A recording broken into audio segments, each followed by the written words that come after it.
I was transported into a survival game where everyone becomes a lord. I started with just a few useless seeds and a hoe. If I can't build a territory within 7 days, I'll be erased by the heavenly Tao. The regional channel is already filled with cries of despair. The top players were all desperately searching for water, but I did something that made everyone in the region's jaw drop. I took the only life-saving seeds I had, and crushed them all together. Everyone laughed at me, saying I'd gone crazy from the pressure and was just waiting to die. But in the next second, a green light flashed. The white tier, junk seeds instantly transformed into a top-grade resource with double the growth speed. That's because I have the only hidden cheat ability in the entire region, fusion. So, excuse me, this first kill reward is as good as mine. Just then, an electronic announcement echoed in my mind. Ding! Welcome to the world of lords. You will have a 7-day novice protection period. Then, the voice continued. After 7 days, you will face danger. Drop rates are increased tenfold during the novice period. Becoming a lord has immense benefits. Please, strive to become stronger. Hearing this, I looked at the unfamiliar surroundings and couldn't help but ask the 3 existential questions. Who am I? Where am I? And what is this world of lords? As soon as I finished thinking, a flood of information appeared in my mind. It turns out the planet Kyushu was destroyed in a nuclear war, and the Heavenly Tao took control of it. The Heavenly Tao then eliminated the nuclear energy and transported everyone in the world here to become lords. If we can't pass the trial after 7 days, we will lose our qualification. After understanding the truth, I looked at the lone wooden hut in front of me. And a crystal-like object. That was the Lord's crystal. Activating it would make me a lord. Besides that, I also saw a farm plot nearby. A hoe and a few packets of seeds. Then, I walked up and placed my hand on the crystal. Territory crystal activating. Please name your territory. I heard the system's prompt. I thought for a moment and replied, let's call it Dawn City. Naming successful. Drawing talent. Congratulations, you have obtained the unique talent, fusion. Hearing this, I learned I could fuse items into higher grade ones. Please protect your crystal. If it is destroyed, you will lose your qualification. I was utterly shocked. A unique talent? That means no one else can have it. Could it be because I'm a transmigrator? I thought to myself. 10 years ago, I was buried alive and died in an earthquake, but my soul transmigrated to the planet Kyushu.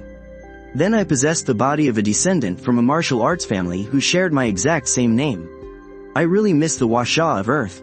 That's why I gave my territory this name. Looking around, I saw only these 3 simple things. So, I opened my own attribute panel and found that all my basic stats were at 10 points.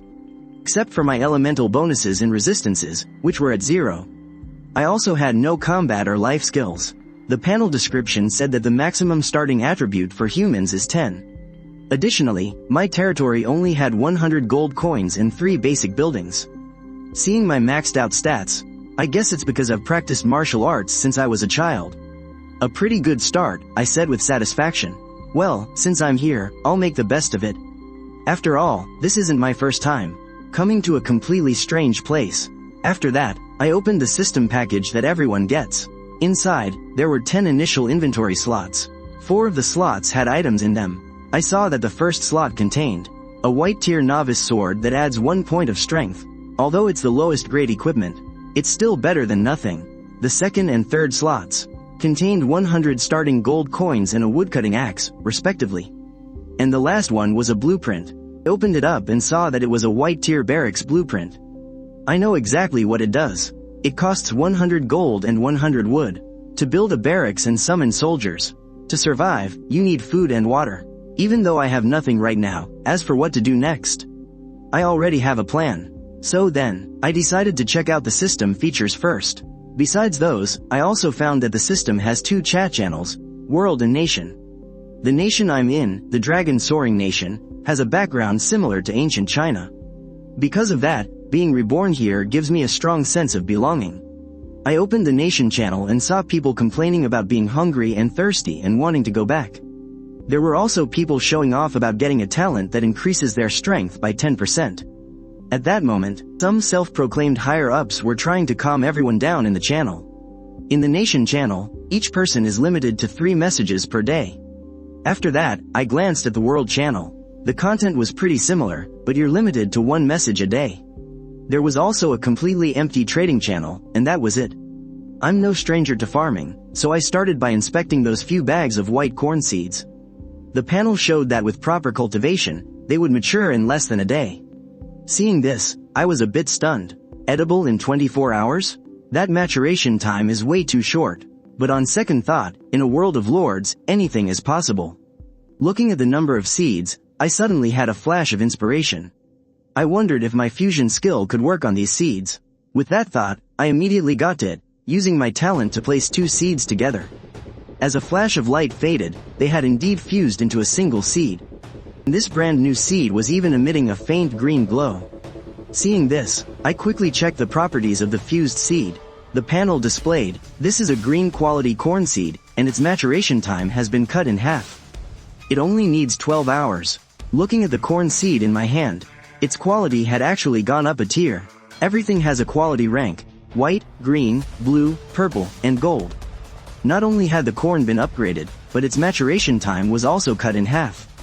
After noticing this change, I was very pleased with my talent. I held the 100 seeds and immediately started to fuse them all. Who knew that after fusing just 10, I felt a wave of dizziness and couldn't continue. Seeing this, quickly checked the reason and discovered my spirit power had dropped to 0. It turns out fusion consumes a lot of spirit power. After resting for a moment and feeling a bit better, I grabbed the hoe right away and started farming diligently. Hard work pays off. The old farmer is the most lovable. Since I only had to plant those 10 fused seeds, it was done in no time. Unfortunately, looking around, I couldn't find any water source. Even though the description said it could grow without water, I knew that with a water source or fertilizer for irrigation, the crops would definitely grow faster. Animal manure is a natural fertilizer. Back when I was in the countryside, my parents used it for planting. Human waste is no exception, of course, but you can't use too much urine. Otherwise, the seeds can't absorb it. If I were truly out of water, I might have actually considered trying it myself. Then, I opened the chat channel and saw a screen full of all sorts of reactions. There were people crying and asking questions, people trying to calm others down and give guidance, and even some threatening to commit suicide. Some were even offering high prices for wood, probably to build a barracks. Looking at everyone's messages, their starting locations were all over the place. Some had spawned in a vast desert, some were in the plains, and there was even someone who got sent directly to a deserted island. But at this stage, everyone starts with the same resources. Who would have extra wood to spare? Ultimately, you have to rely on yourself to go chop it down. After skipping past all the useless information, I found out that everyone received very different seeds at the start. The variety was huge. Some people got potatoes and sweet potatoes. Others got rice, and some people even got all sorts of fruit seeds, like apples and bananas. Compared to them, I guess I was pretty lucky.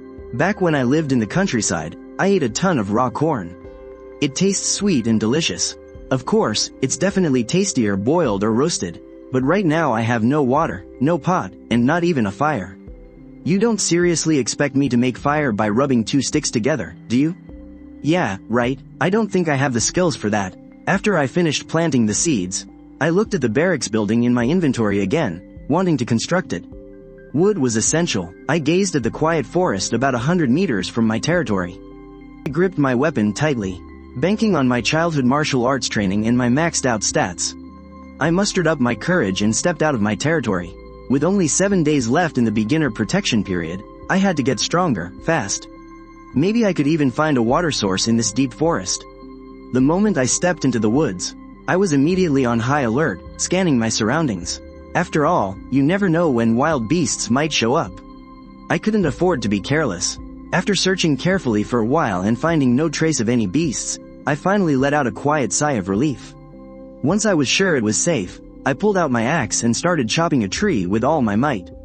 Wood chips went flying, and the system notification wood +1 kept spamming my screen. The wood was automatically collected into my inventory, and same type items could be stacked up to 999. The only problem was, all that chopping was incredibly draining.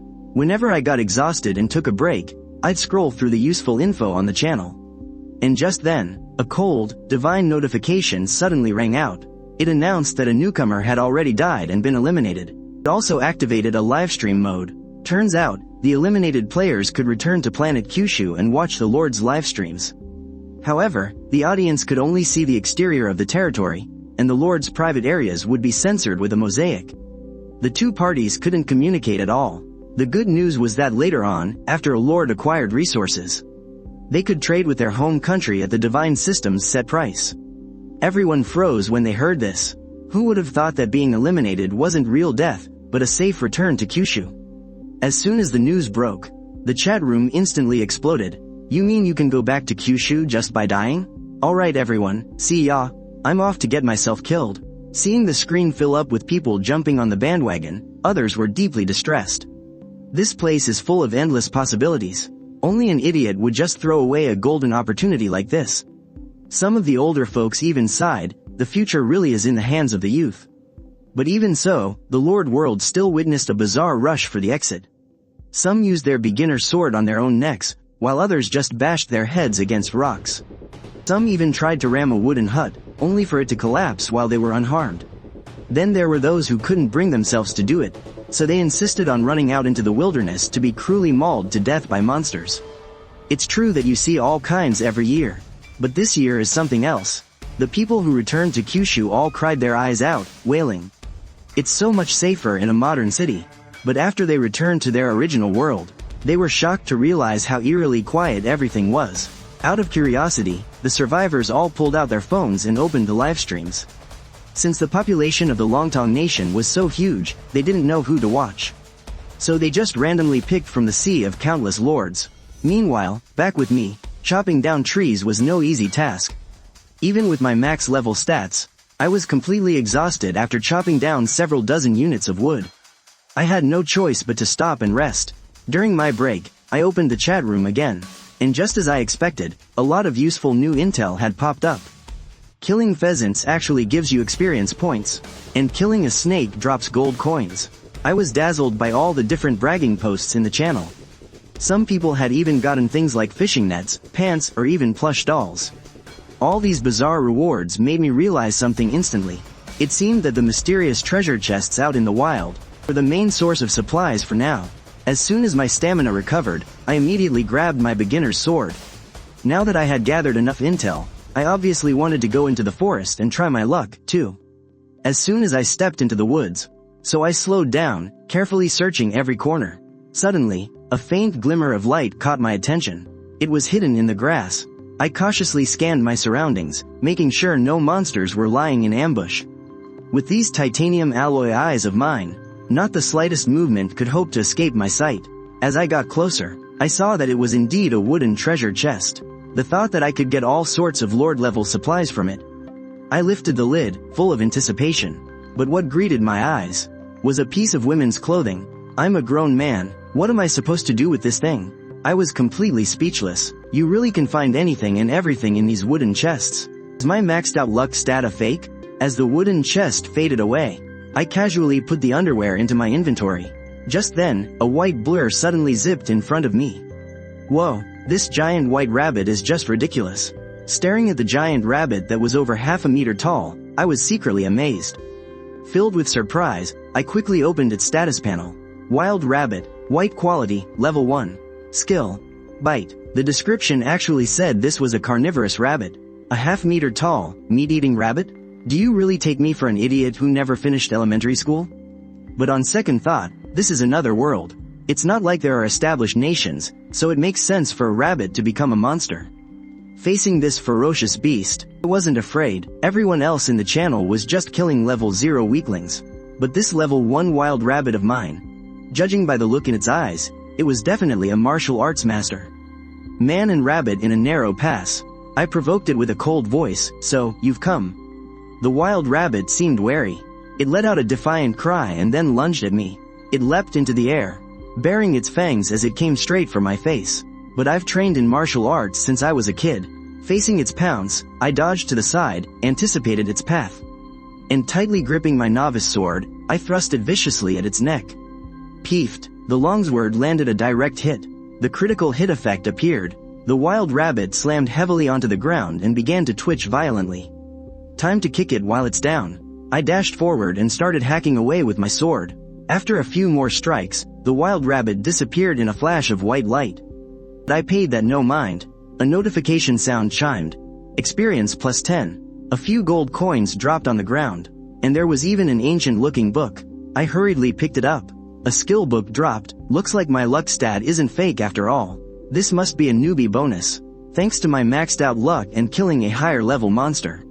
I smiled and picked up the gold coins. I looked at the skill book's description.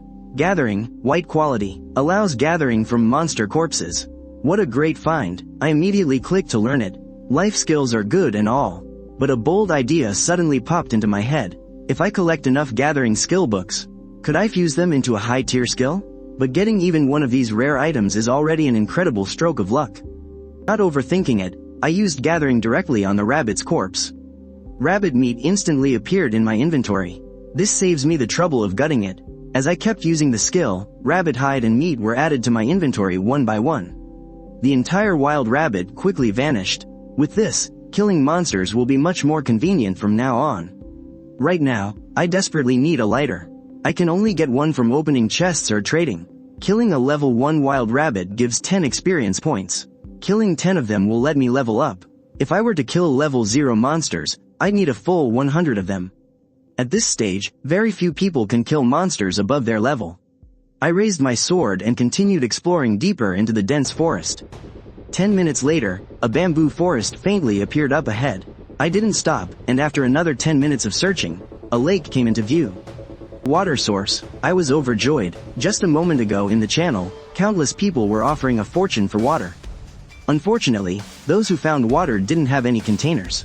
Looking at the lake water, an idea struck me. I immediately turned and sprinted back to the bamboo forest.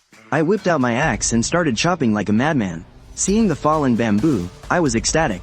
These things are sectioned, so not only can they be used to hold water, but they can also store lots of other stuff. So many people desperately need water right now. This is a golden opportunity. I swung my axe, cutting off the extra branches and making them into bamboo tubes. This forest is huge, so I could chop freely. After working for a solid hour, I finally had a large stash of ready-to-use bamboo tubes. Then, I carried the bamboo tubes and crept to the edge of the lake. The water was clear, with fish swimming about. Once I confirmed it was safe, I started filling them up. After filling several dozen tubes, I opened the trading hall. Since no one else was selling water yet, I rushed to put mine up for sale. The trading rules were simple. You could buy directly with gold coins or barter. It was entirely up to the buyer. First, I posted trades for wood and lighters at a 1-for-1 exchange rate. Then, I opened the chat channel and shouted, "Water is now for sale in the trading hall. I'm accepting trades for supplies. Add me as a friend if you're interested." The moment I sent the message, the channel blew up. "I'm dying of thirst. Someone's finally selling water." The excited comments from everyone flew across my screen like a blizzard. Some people complained about how hard it was to get wood, and a desert lord was even begging to pay with gold coins.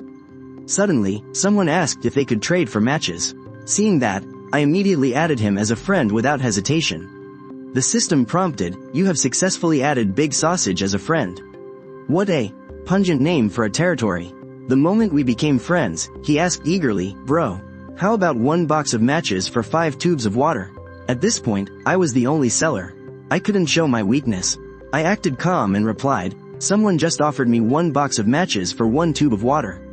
Hearing that, he panicked, repeatedly calling me bro and begging. After some haggling, we settled on 2 tubes. A notification popped up, and I finally got the matches. My fire source problem was solved. No more eating raw meat for me. Seeing the huge number of requests to buy with gold coins, I decided to just go with the flow and agree. Basically, no one had any wood at this stage. After a quick calculation, I set the price at 10 gold coins each. The moment I posted it, the channel erupted in curses. "We only start with 100 gold coins. You might as well be robbing us." Seeing them all call me a greedy merchant, I just ignored them. If you don't like it, don't buy it. There are plenty of other people desperate for water. I ignored all the private messages trying to haggle. That is, until Tianxia Wushuang messaged me. He was trapped in a forest and in desperate need of water. He wanted a long-term deal, 1 piece of wood for 2 tubes. Wood is an essential material for building barracks. I replied immediately, "If you can provide 50 pieces of wood up front, you've got a deal." He agreed in a second. Then, he actually sent 60 pieces of wood over in the trade. I stared at the massive quantity, completely shocked. "Where did you get so many?"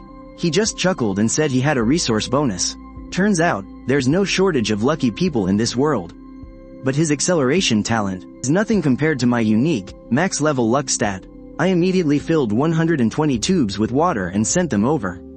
He was extremely grateful and said that from now on, he'd be relying on me for his territory's water. And I was in desperate need of a long-term wood supplier. I promised to give him priority whenever I had water. With both of us getting what we needed, we struck a deal. Meanwhile, countless people were still waving their gold coins around, desperate to buy. I knew it was only a matter of time before others figured out the bamboo tube trick. So, I decided to just go with the market flow. I decisively lowered the water price to 5 gold coins and put it back up for sale. As soon as the price dropped, it sold out in an instant. Gold coins really are crucial. Watching my balance tick upwards, I filled all my remaining tubes and put them up for sale. Just then, I received a private message from Xiao Hudi. She asked if she could trade iron ore for water. Although I couldn't use it yet, that stuff was definitely valuable. After a moment of thought, I decided to take it. I asked her how much she had. She tentatively asked, "Can I trade 10 units for 1-to-1 exchange?" I immediately cut her price. "I'll only trade for 5 tubes. After some haggling, I got tired of talking. In the end, I traded 6 tubes of water for her 10 units of iron ore. Seeing that all the water I brought had sold out, I chugged a bunch myself to quench my thirst. Now that I've gathered all the wood and fire sources, it's time to head back. I rushed back to my territory, fully loaded with supplies. Now, I can finally build the barracks I've been dreaming of. I couldn't wait to pull up the barracks blueprint and hit build. With a click, the gold and wood were deducted. A simple, ancient-style barracks shot up from the ground in an instant. Even though this barracks is just white quality, it's the very foundation I need to establish myself. Every soldier I summon costs a whopping 100 gold coins. Before I could even get a closer look, a system notification suddenly popped up. The Lord of Dawn City is the first to build a barracks. Reward: 1,000 gold coins and 10 reputation points. I was completely stunned. I never expected the first build reward to be so generous. With this 1,000 gold coins, I have just enough to summon 10 soldiers. The world chat instantly blew up. Everyone was freaking out. "Dude, this guy is on another level." Someone even said, "I'm not eloquent enough. All I can say is, holy crap." Countless girls started throwing themselves at me, cooing, "Pro player, please carry me." They were even willing to sacrifice everything just to have my babies. Faced with a flood of friend requests, I frowned. To avoid any hassle, I immediately changed my privacy settings and flat out rejected everyone. Tianxia Wushuang sent me a congratulations, but I could read the tears between the lines. "If I'd known this would get you on the server-wide announcement, I never would have sold you that wood," he said, full of regret. Little Butterfly was incredibly envious, and Dugu's sword also messaged me, asking what the barracks does. This information would get out sooner or later anyway, so I just went ahead and told them. After the news spread, the number of people in the chat trying to buy wood skyrocketed. Looks like everyone's realizing that the barracks is the key to developing their territory. Didn't have time to worry about them and immediately started summoning like a madman. As my gold was rapidly drained, one after another, white flashes of light appeared in the summoning circle. A moment later, 10 soldiers, all around 18 or 19 years old, shouted in unison, "Greetings, my lord." Seeing their youthful energy, my confidence swelled. I began to check their stats. One of them, a guy named Zhang San, really stood out. His spirit stat was an incredible 9 points. He's practically a natural-born mage. It's just, their names were ridiculous. They were literally named Zhang 1 all the way to Zhang 10. Was this some kind of bulk order? Still, I guess it's simple and easy to remember. I immediately gave the order, "Zhang San, you're the squad leader. Everyone, move out with me." Zhang San responded with excitement. And just like that, his loyalty shot straight up. After we arrived at the bamboo forest, I handed out axes and beginner swords and ordered them to chop the bamboo into sections. Then, they were to carry it in batches to the lake to be filled with water. I sat by the shore, monitoring their progress. While I waited, I scrolled through my private messages. There was still an endless stream of people asking to buy water, and some even wanted to trade materials for it. Seeing someone willing to trade materials, I took the initiative and sent a friend request. A lord named Lonely Cigarette asked, "Hey, you need stone?" I replied, pretending to be unimpressed, "What's that stuff good for?" "Using as a pillow?" The guy pleaded, "Come on, man. How about 2 units for 1 container? 5 units for 1. I shot back with an outrageous price. The guy almost cried when he heard that, calling me a total scammer. He begged me just to give him a sip of water. After a fierce round of haggling, we finally settled on a price of 3 to 1. He might have called me a huge profiteer, but I was feeling pretty darn good about it. Right after that, a tomboy lord slid into my DMs. "Hey, big bro. Wanna trade a lighter for some water? This thing's way better than matches." Besides fire sources, people were offering to trade blankets, bedding, even coffin lids. My face darkened. Is this coffin meant for me? As I was thinking, my soldiers brought a steady stream of empty bamboo tubes. While directing them to fill the tubes with water, I was in the background, frantically confirming transactions.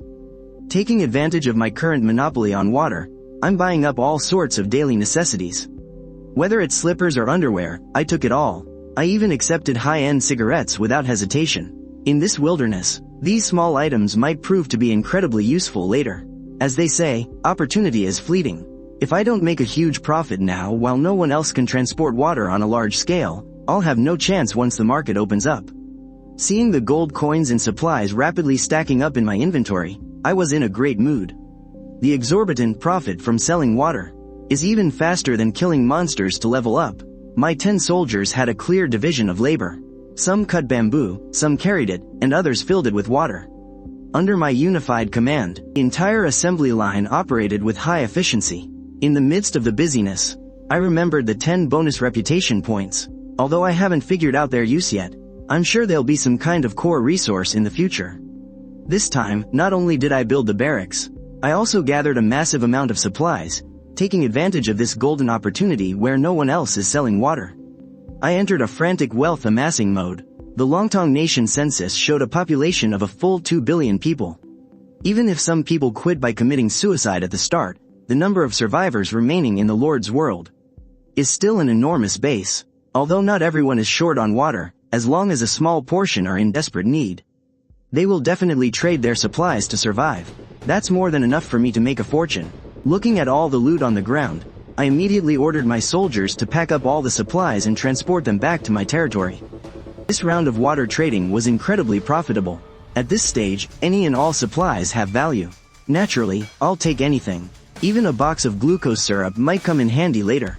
What surprised me the most was a lord named Tianshan Tongleo. She actually used a white quality weapon to trade for 20 whole jars of my fresh water. This weapon increases strength by a full 2 points, making it even stronger than the novice sword. In this dangerous early stage, a single attribute point can turn the tide of battle. I thought she was taking a huge loss, but after asking, I learned she spawned on the lowest plateau, a completely arid and desperate land. Trading a weapon for the spring of life was indeed a wise move. After adding each other as friends, the transaction was finally complete. I'm definitely the person with the most supplies at this stage. As for those beggars in the channel, I just ignored them. I checked the time, it was still early. I immediately gathered all my soldiers and took out the food that others, who got it from opening blind boxes, had traded for water. I distributed it to them to sat their hunger. After a full meal, I had the soldiers sharpen the ends of the bamboo to serve as simple long spears. This way, they'd have weapons in hand, which is better than exploring the forest bare-handed. I gripped my strength-enhancing sword tightly. I distributed axes and novice swords to my men, while the remaining soldiers held their bamboo spears. The main group continued to advance into the deep forest. Before we had gone far, a giant, level 1 wild rabbit came into view.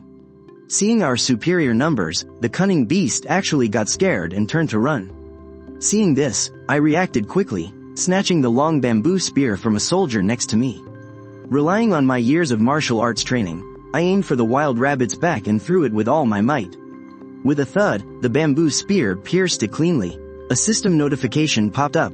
Experience plus 10. I nodded in satisfaction. I turned and asked my men if they'd gained any experience. Zhang San and the others all shook their heads and said no. It seems this world doesn't have a party system for sharing experience. Whoever kills the monster with their own hands gets the experience. After looting the gold and harvesting the corpse, we all continued to advance. But I gradually realized that having 10 people search for monsters in a single group was just too inefficient. To expand our search area, I rearranged our formation, ordering the soldiers into groups of 3, spaced tens of meters apart. We advanced quickly in a dragnet-style formation. Spreading out like this worked wonders, as expected. It wasn't long before Zhang Yi excitedly shouted, "Lord, there's a treasure chest." Hearing his shout, I immediately went over and pried open the wooden chest to take a look. Inside was a novice dagger that boosts strength. I casually tossed it to a soldier who was unarmed. Everyone continued to push forward. As we were walking, a level 0 rooster appeared in our view. The little guy was normal-sized and completely non-aggressive. I walked up and easily one-shotted it with my sword. I heard the notification sound. Experience +1. With a sigh, I picked up the single gold coin it dropped. Just as I thought, the drop rate for these level 0 mobs is extremely low. Looks like I'll have to find some higher level targets. After slaying a few weak monsters, half an hour had quietly slipped by. A level 2 wildcat, about the size of a hunting dog, suddenly blocked our path. The wildcat's fur stood on end as it let out a series of hoarse, low growls at us, its ferocious nature on full display. You could tell at a glance that it was a highly aggressive, tough customer. Seeing this, I started to figure out a pattern. Any creature with the wild prefix in its name must be a powerful monster that's undergone some kind of mutation and evolution. I pulled up its panel. This level 2 wildcat had bite and sharp claw skills. The system even provided a special note about it, warning me to be very careful of its sharp claws and fangs. Despite facing our large group, the wildcat showed no signs of retreating. Instead, it arched its back, ready to launch an attack at any moment. Watching it coiled to strike, I tightened my grip on my longsword and sneered. Even though this beast is a higher level, we've got it 3 against 1. It stands absolutely no chance. With a whoosh, the wildcat became a black blur and lunged right for my face. But I was ready for it. I watched its attack trajectory and quickly dodged to the side. With a dull thud, the beast overshot its lunge and couldn't stop in time. Its hard head slammed right into the big tree behind me. I was stunned. A wildcat committing suicide? I've heard of rabbits running into trees, but a cat? This is a new one. Time to kick it while it's down. Without a moment's hesitation, I brandished my sword and led the soldiers in a charge. After a brutal group beatdown, I plunged my sword deep into its body. I pulled out the blood-stained longsword and decisively delivered 2 more fatal blows. The arrogant level 2 wildcat thrashed violently, before finally collapsing in a pool of blood. Ding! Experience +10. Hearing the system notification, I was completely baffled. This was a level 2 monster. How could it only give 10 experience points? That can't be right. Just as I was wondering about it, Zhang Ju and the other soldier next to me reported in. Lord, I got 10 experience points too. Hearing my men report, it suddenly dawned on me. So, as long as we all attack the same monster, we all get an equal share of the experience points. Now that I understood the distribution mechanic, I went forward to check the loot. All I could see on the ground were gold coins. But this time, it dropped a good 5 coins. It seems getting a decent item drop isn't going to be easy. Even with my maxed out luck stat, it's not helping. If other people are trying to get top tier gear from monster drops, I can't even imagine how hard it must be for them. After collecting the gold coins, I used my gather skill on the wildcat's corpse. After successfully gathering 4 cat claws in a row, the corpse vanished into thin air. Looking at the materials in my inventory, I grumbled to myself. I guess these claws might be useful for something. Feeling braver with more people, I led the team deeper into the wilderness. The farther out we went, the greater the number and level of the monsters became. Although they were tougher to handle, our chances of finding treasure chests also increased dramatically. Before we'd gone much farther, I found several more in a row. Opening them up and taking a look, I found a large bag of bread, a comb, and even a bow and some slippers. I had to laugh looking at the bag of bread. No wonder that guy before traded 3 small packs of it for 3 cans of my water without even batting an eye. We have strength in numbers, so naturally, we can afford to explore deeper. But those lone wolves out there fighting by themselves, they wouldn't dare go this far out. And that is my absolute advantage. If you want to develop faster than others, you absolutely can't shrink back for even a moment. You have to fight with all your might as your team keeps pushing forward. Monster after monster died horribly on my spear, and one hidden wooden chest after another was also looted clean by us. Although we got a lot of supplies, there was hardly anything good. I didn't mind. At this stage, having daily necessities is better than having nothing. I glanced at my status panel. My experience points had already reached 87. I was just 1 step away from reaching level 1. I wondered if anyone had reached level 1 first, and if there was a divine reward for being the first, but I knew for sure that working hard to increase my strength was never wrong. Weighing the bow I had just found, I thought to myself, what a pity. It was indeed a good piece of equipment, but unfortunately, I had no arrows to use with it right now. Pushing the thought aside, I continued hunting. After killing 2 level 2 monsters in a row, accompanied by a flash of golden light, I finally leveled up to level 1. The system notification sound followed. Level up. You have gained 10 free attribute points, and 1 extremely precious skill point. Leveling up once gives 10 attribute points and 1 skill point? After figuring out the reward mechanism, I was overjoyed and couldn't wait to allocate my points. At this stage, every attribute is crucial. After a little thought, I decided to distribute them evenly. I added 2 points to each attribute. Anyone else probably wouldn't add to spirit, but my max level talent requires me to consume spirit energy for fusion, so spirit was also a necessary attribute. After finishing the allocation, I could clearly feel a significant improvement in my body's functions. Even my energy and focus were instantly restored to their peak. What surprised me even more was that even the small scratch on my finger from accidentally brushing against some grass had vanished completely. So, leveling up fully restores your condition. This discovery shocked me. I couldn't help but wonder, what about people with disabilities or terminal illnesses? Would they be completely cured after leveling up? If that's possible, then for them, this leveling mechanic would be like getting a new lease on life.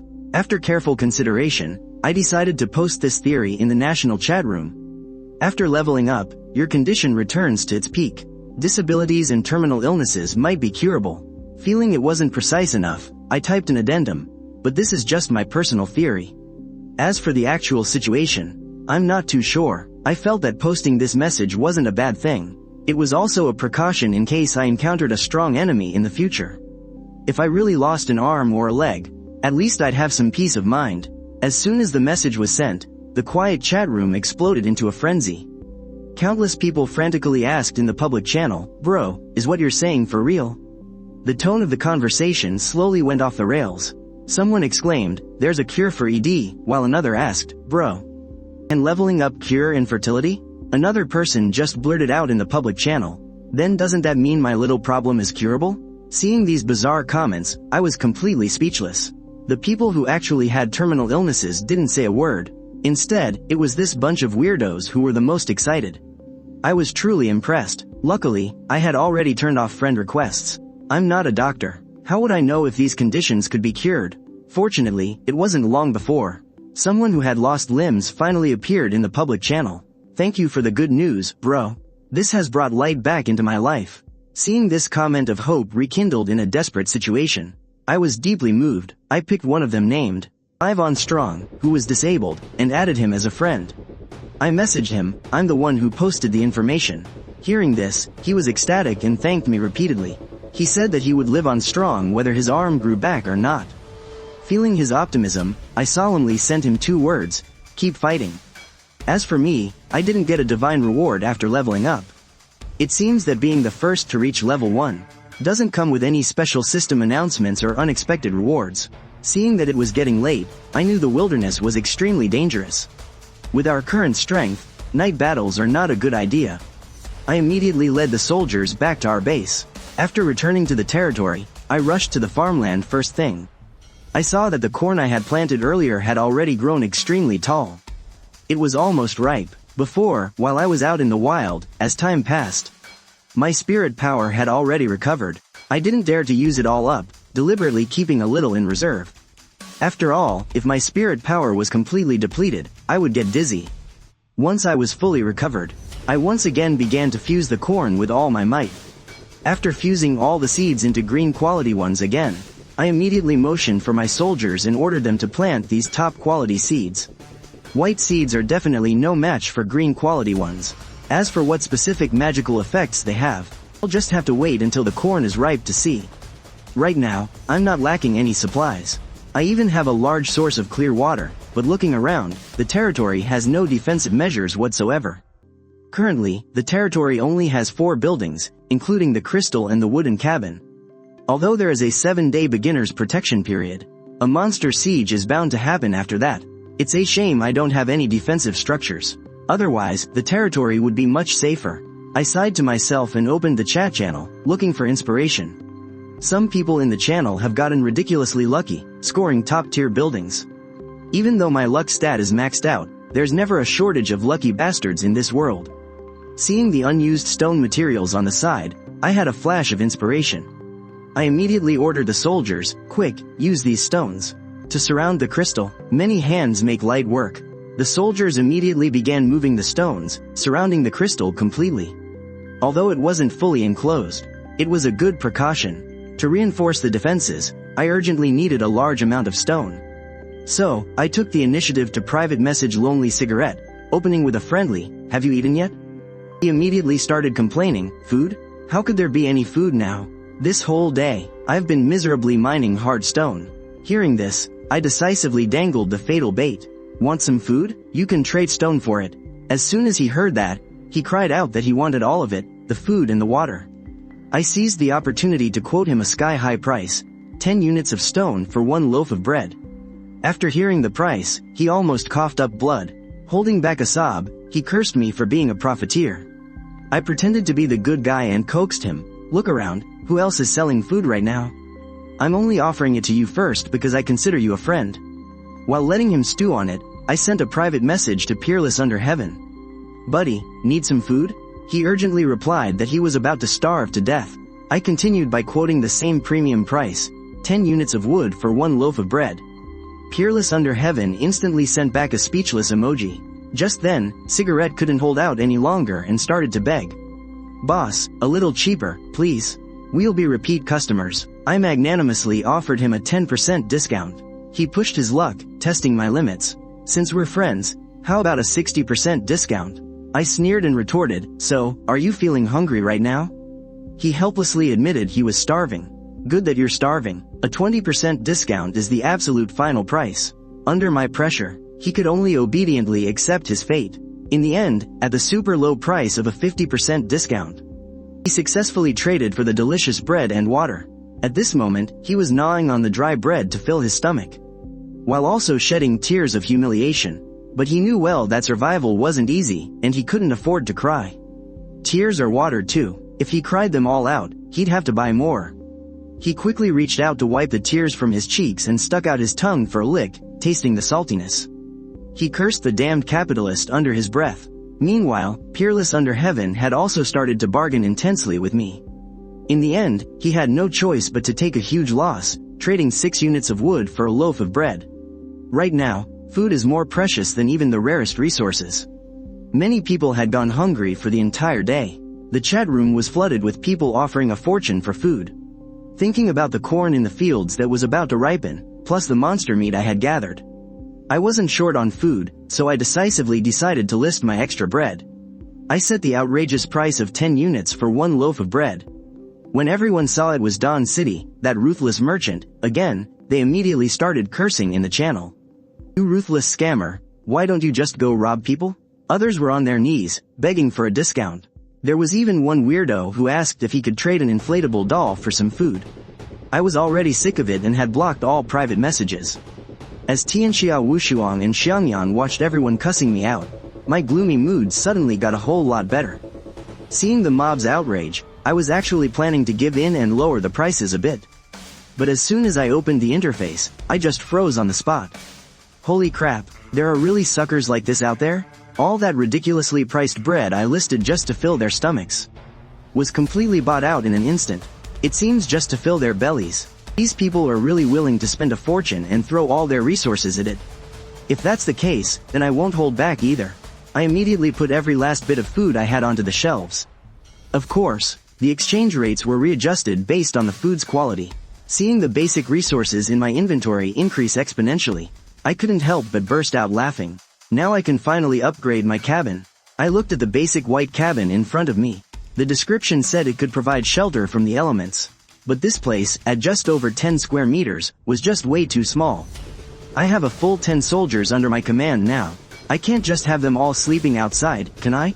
Besides, the inside is piled high with the supplies I've gathered.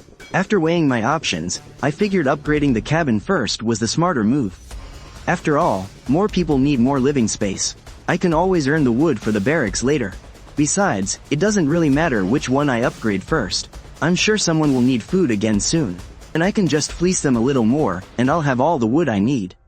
Having made up my mind, I opened the trading channel and saw someone actually wanted to trade a building for food. I immediately added him with the lightning-fast reflexes of a guy who's been single for years. His name was I Have a Lollipop. I thought to myself, can't people pick more serious names? The moment I accepted, he made an outrageous demand. He asked for 100 loaves of bread right off the bat. I didn't even bother arguing and just replied, bye-bye. What do you think I am, a bakery? Seeing my response, the guy immediately panicked. He messaged me, bro, don't go. Let's negotiate a little, okay? Seeing his desperate tone, I sneered and countered with, 10 packs. You can't do this. That price is outrageous. Faced with his protest, I calmly replied. At this stage, everyone is just trying to stay alive. Who has the luxury of building? You can just let that blueprint rot in your inventory. The guy knew he was at a disadvantage. A blueprint can't fill your stomach, so he had no choice but to bite the bullet and haggle with me.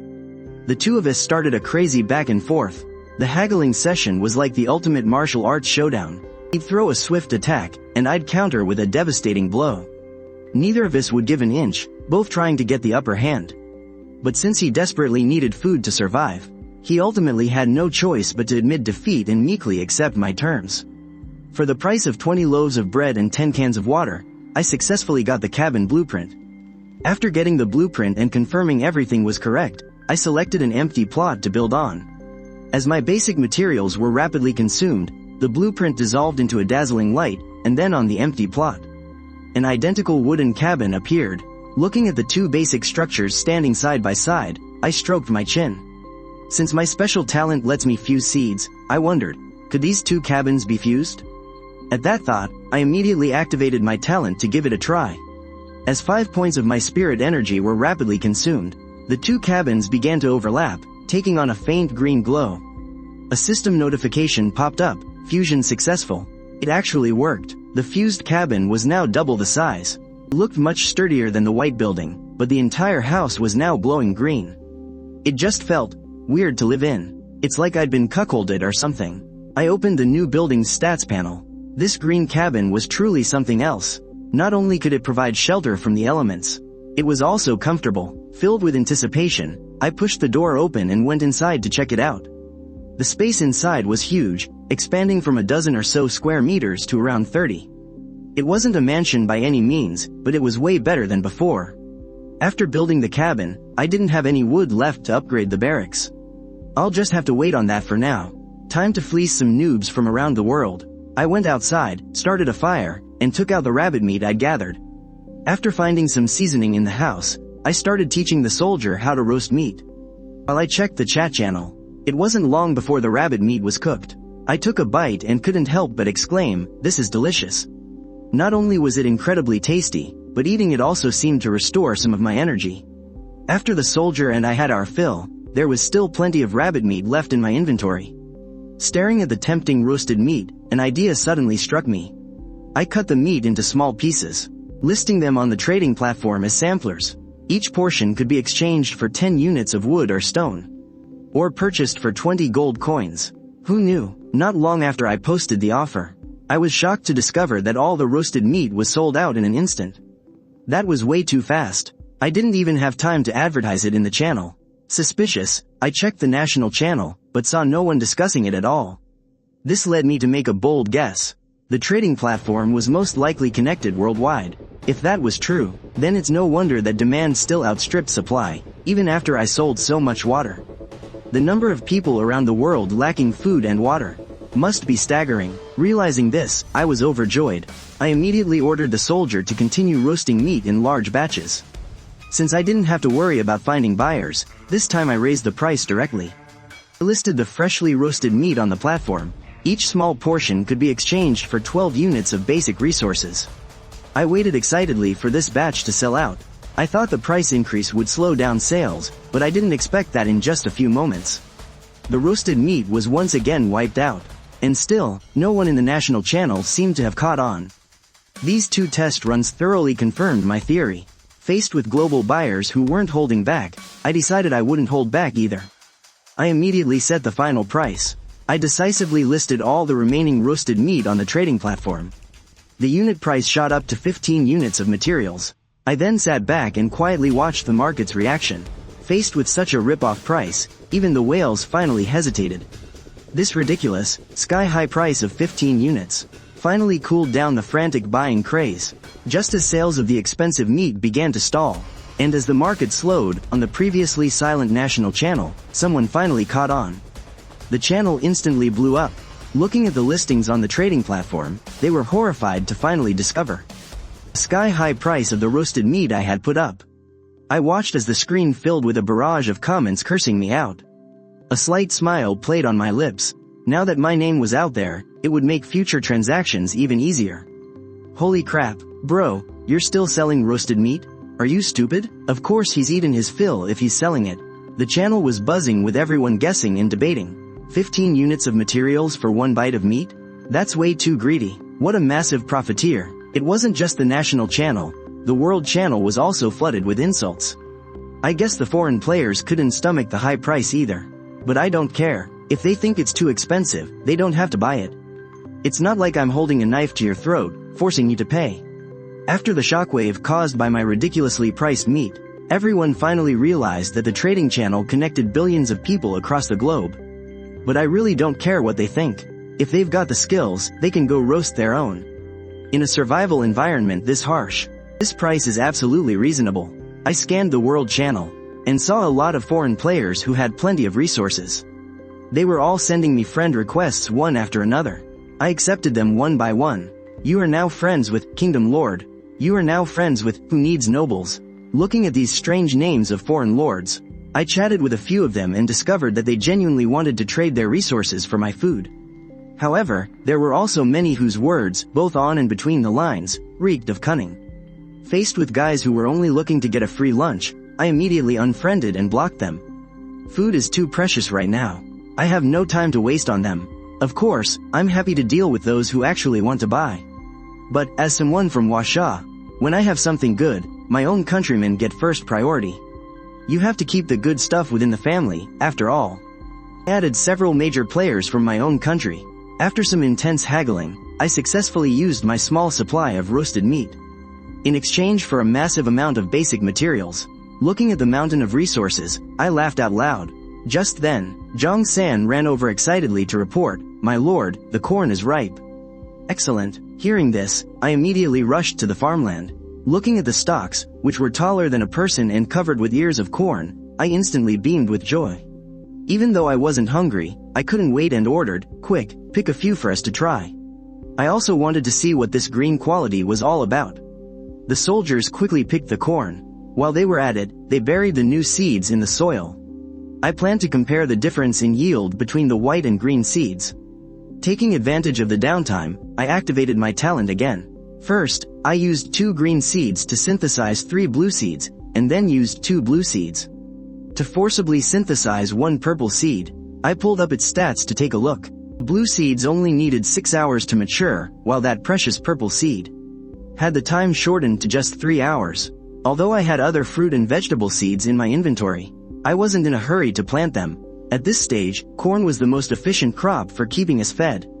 After arranging for the new batch to be planted, I stuck the freshly picked corn directly onto branches. I didn't even peel the husks, just set them over the fire to roast. In no time, a rich, sweet aroma began to fill the air. Smelling this incredibly tempting aroma, I couldn't stop my mouth from watering. After what felt like an eternity, the corn was finally roasted. I eagerly took a huge bite. Not bad, delicious. It was sweet and tender, absolutely delicious. This green quality corn was truly something else. Watching the soldiers eat their fill with satisfaction, I checked the panel and saw that their loyalty had all risen to 80. The higher the loyalty, the lower the chance of betrayal, which was a huge relief. After we had all eaten our fill, I started scheming to make a fortune by selling roasted corn. I was too busy to roast during the day, so I had to use the free time at night to stock up. After all, once everyone else's crops ripen tomorrow, I wouldn't be able to sell it for a good price. I immediately ordered the soldiers to build more fires and roast at full speed. Based on the principle of keeping the good stuff for our own, I started shouting out directly in the national channel. Freshly roasted corn, fragrant and sweet. If you want some, private message me directly with an offer. The moment the message went out, the quiet chat room exploded. It's you again, Dawn City. Everyone else's crops take 24 hours to ripen. Where did you get this? Faced with everyone's doubts, I couldn't be bothered to explain. Hey, big shot, can I trade silver ore for it? Want a broken bowl? How about a trade for a kitchen knife? Looking at all the different offers, I began to sort through them. I added them as friends one by one to haggle. I cut a single ear of corn into several pieces for equivalent exchanges. Even though everyone was probably cursing me, they had no choice but to bite the bullet and accept the deal. Some people even private messaged me asking to buy bread and roasted meat. The bread was almost gone, so of course I wasn't selling that. As for the roasted meat and corn, there would be plenty of opportunities later. As I completed one deal after another, I managed, just with this late-night snack, to once again hoard a massive amount of materials from the other lords. Before I knew it, it was 11 o'clock at night. Every extra resource I save is another ace up my sleeve. I kept going until the very last piece of corn was traded away. Only then did I announce in the channel that I was sold out. Scanning my inventory, I saw I now had enough stone to encircle the crystal a full 5 times. With these 5 layers of walls, it would be impossible for monsters to break through quickly, even during a siege.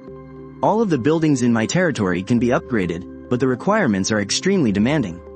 For example, the core crystal actually requires a rare item like a tier 1 energy crystal, and upgrading the farmland requires the legendary special soil. I've never even heard of this stuff, so I decided not to worry about it for now. At this stage, I have plenty of basic resources on hand.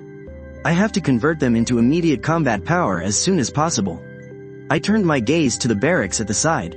After spending 200 gold and wood, the barracks was upgraded to level 2, and the summoning limit increased to 20. Seeing that I still had materials left in my inventory, I steeled myself and continued to upgrade. 300 gold and wood were deducted, and the barracks smoothly shot up to level 3. After finishing the barracks upgrade, I immediately turned my attention to the cabin. What if it started pouring rain in the middle of the night?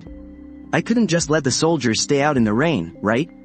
With a swift deduction of 500 gold and wood, the cabin was successfully upgraded to level 3. By now, the cabin's area had expanded to over 100 square meters. Looking at the spacious interior, I was very satisfied. I had previously exchanged materials for tables and chairs, and even 4 wooden beds with comfortable bedding. Plus, there were pillows, quilts, and other daily necessities. Everything was there. In this dangerous wilderness, I could finally get a comfortable and peaceful night's sleep tonight. I glanced at the time. It was almost 1 in the morning. I ordered one of the soldiers to stay behind for watch duty. Then, I arranged for the remaining 9 tired men to go inside and sleep. Although I didn't feel much when we were by the fire, the moment I left the campfire and the cold wind blew, the bone-chilling cold instantly made me shiver. The weather this late at night was indeed a bit chilly. You have to know, I'm a level 1 lord now. With my constitution, even I felt a hint of cold. And if it was like this for me, you can imagine how miserable those unupgraded lords outside must be in the cold night wind. From this sudden drop in temperature, you can also see how important a cabin that can shelter you from the wind and rain is. Currently, this cabin has 3 rooms. As the lord, of course I had to have one to myself. The remaining 2 rooms were for the soldiers to live in. 10 grown men squeezed together was still manageable. But after I summon new recruits again tomorrow, these rooms will become crowded. It seems that for the sake of development, I'll have to keep collecting materials to upgrade the cabin. Lying in bed, I casually opened the chat room. I saw the public channel was filled with desperate cries. Damn, I didn't expect it to be this cold. Can someone please be kind enough to sell me a quilt? Some people complained they couldn't sleep on the icy floor. There was a girl crying and begging some uncle to give her a quilt, and another older woman was cursing, angrily messaging to trade for sanitary pads. Many people were crying and regretting. If I had known it would be this cold, I wouldn't have traded my quilt for water during the day. Seeing everyone's messages about freezing, I laughed. Feeling cold? That's not a problem for me at all. Right now, I'm resting my head on a soft pillow and covered with a thick cotton quilt. You have no idea how comfortable it is. Seeing so many people in desperate need of quilts, I couldn't help but let out a chuckle. This was all thanks to my foresight, exchanging for a large amount of anti-cold supplies in advance. Now that the cold night has arrived, my supplies have become very useful again. Just then, Tianxian Tongleo sent me a private message asking if I had that thing. At that moment, I didn't get it. I said bluntly that I had only exchanged for men's underwear, not women's. The other person was clearly embarrassed. She quickly explained she meant sanitary pads. Seeing her reply, I was instantly speechless. This woman came to me to buy such a private item. Does she really think I'm running a department store in this lord world? But I still got up and rummaged through my pile of miscellaneous items. When I saw a large bag of sanitary pads, I was stunned for a moment. I'd completely forgotten when I got them. I immediately replied, I actually have some. Hearing this, she immediately stated her terms. I have soil that can upgrade farmland. You definitely know its value. Hearing that, my eyes lit up instantly. In the future, with a booming population, farmland will be crucial. I was well aware of the extremely high value of this stuff. Right now, she was the only one on the entire server who had it. I would definitely have to buy from her in the future. I immediately typed and asked her how she wanted to trade. Tongleo made an outrageous offer, 2 portions of soil for 1 pack. I decisively countered, 5 portions. Her attitude was firm, no, that's too much. The soil is extremely hard to collect. Let's both take a step back. I'm firm on 3 portions. Not 1 portion more. I thought for a moment and felt this deal was extremely worth it. After all, this stuff is useless to me. Using it to upgrade farmland and grow food is a surefire win. I immediately replied with okay. Right after, I typed a follow-up question. How many portions of soil do you have on hand right now? She replied helplessly, saying she could only trade for 10 packs with me right now. Sure, I'll take 10 packs directly from the whole bag. This big bag has 24 packs in total. This way, I can set up a long-term, stable trade with her in the future. Once we reached an agreement, I started trading supplies with Tianxian Tongleo. After successfully getting the soil, I couldn't wait to get outside. I walked up to the farmland and clicked the upgrade option, rapidly consuming gold coins and 50 units of special soil. I upgraded the farmland 2 levels in one go. Looking at the level 3 farmland panel, I was very satisfied. This was premium land that could be used to plant all sorts of valuable crops in bulk. After the farmland was successfully upgraded to level 3, its area expanded, giving me 2 new empty plots. This meant I could plant even more fruits and vegetables. I quickly called over Zhang Yi, who was on night watch. The 2 of us, master and servant, worked through the night on the empty plots, starting a new, frenzied round of planting. This time, I specifically chose potatoes and sweet potatoes, because not only are these 2 very filling, but their overall yield after maturing is also quite high. I also mixed in some fused green and blue quality seeds with this batch. I mainly wanted to use this opportunity to see what the exact difference was between high and low quality seeds. After planting the seeds, I specifically instructed Zhang Yi to keep a close eye on when the crops would be ready.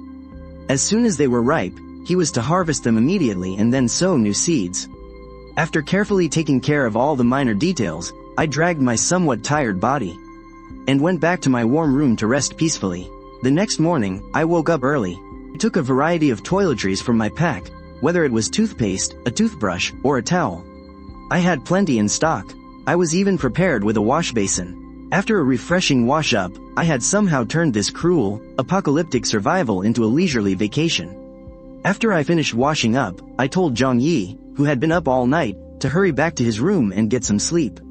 After all, standing guard all night in the cold wind is an incredibly exhausting task. The other soldiers had already started a fire, roasting fresh, delicious corn and meat until they sizzled with grease. They were just waiting for me, their lord, to wake up so we could eat together. Seeing them so full of life, I glanced at the system panel and noticed that after the soldiers' loyalty reached 80, it became very difficult to increase. Raising it any further was an extremely slow process. I opened the chat room while eating breakfast and saw that there were fewer starving refugees begging for food. After all, a full day had passed, and the first batch of crops planted by many of the lords had ripened. The life or death crisis of running out of food had finally been eased. I closed the channel and went to the farmland area. The first thing I saw was a basket of extraordinary-looking crops, just harvested by the soldier on night watch. Among this pile of crops, a few ears of premium corn giving off a faint purple glow were especially prominent. They were incredibly eye-catching, and my heart skipped a beat in that instant. I quickly picked up an ear of the purple corn to inspect it closely, and what I saw was a huge surprise. I discovered that the final yield of this purple corn was shockingly high. The harvest from this one stalk alone was several times greater than that of the blue quality corn. This incredibly high return on investment left me speechless. It really confirmed my suspicion. The higher the quality of the seed, the greater the yield of its fruit after it matures. It's several times more than that of low-quality seeds. Once the surprise wore off, I pulled up the stats panel. Unfortunately, aside from the super high yield, this premium purple corn didn't have any extra attributes. It could only be used as regular food to fill one's stomach. This huge letdown caused my initial excitement to turn into a bit of disappointment, but on second thought, being able to completely solve the territory's future food problem was a major accomplishment in itself. I pushed aside my slight feeling of disappointment. I reached into the basket and picked out a few of the plumpest ears of purple corn. I turned and handed them to a soldier tending the fire, telling him to go ahead and roast a few for us to try. With a grand wave of my hand, I gave the order, my eyes filled with eager anticipation for this new food. After all, this is the highest grade purple quality item that I spent my own spiritual energy to create. No matter what, I had to personally taste its exquisite flavor today. Then, I ordered a soldier to husk the purple corn and hang it outside to dry. That's because these seeds are planted directly from dried corn kernels. Looking at the corn, I thought to myself, if I manage to create a gold quality one, I wonder if it'll have a special bonus. That really got my hopes up. Now that I have a purple grade base material, I'm sure I'll be able to create a gold quality one in the future. I just wonder if this top tier gold item is also only good for filling my stomach. As I was pondering, the rich aroma of corn drifted over from the fire. Just this enticing aroma alone was so much more intense than the green quality corn. Smelling that scent, I eagerly peeled it and took a bite. This is absolutely divine. This incredible texture far surpasses the green quality version. As I swallowed, I had a flash of inspiration. I immediately grabbed 2 purple corns and fused them. With a flash of faint golden light, a brand new corn appeared in my hands. Staring at the dazzling gold quality, I opened its stats panel. It clearly stated that for 4 hours after consumption, stamina is doubled and hunger is completely eliminated. It really does have an extra attribute. I was very pleased with such a powerful effect. After handing it to the soldier, I turned around and tried to fuse other types of new seeds. Unfortunately, my spiritual energy was too low to create a gold quality seed. Although no one is short on food right now, there are tons of people who are desperate for water at this stage. A whole lot of them. After other lords build their barracks, they're bound to be short on food. Stockpiling more is definitely the right move. I opened the panel and, without hesitation, summoned all of my remaining 20 soldiers. In a flash of light, my soldiers instantly increased to 30. That's 3,000 gold coins. For any other lord, having this kind of massive wealth would be impossible. Even after splurging like that, I still had over 1,000 gold coins left.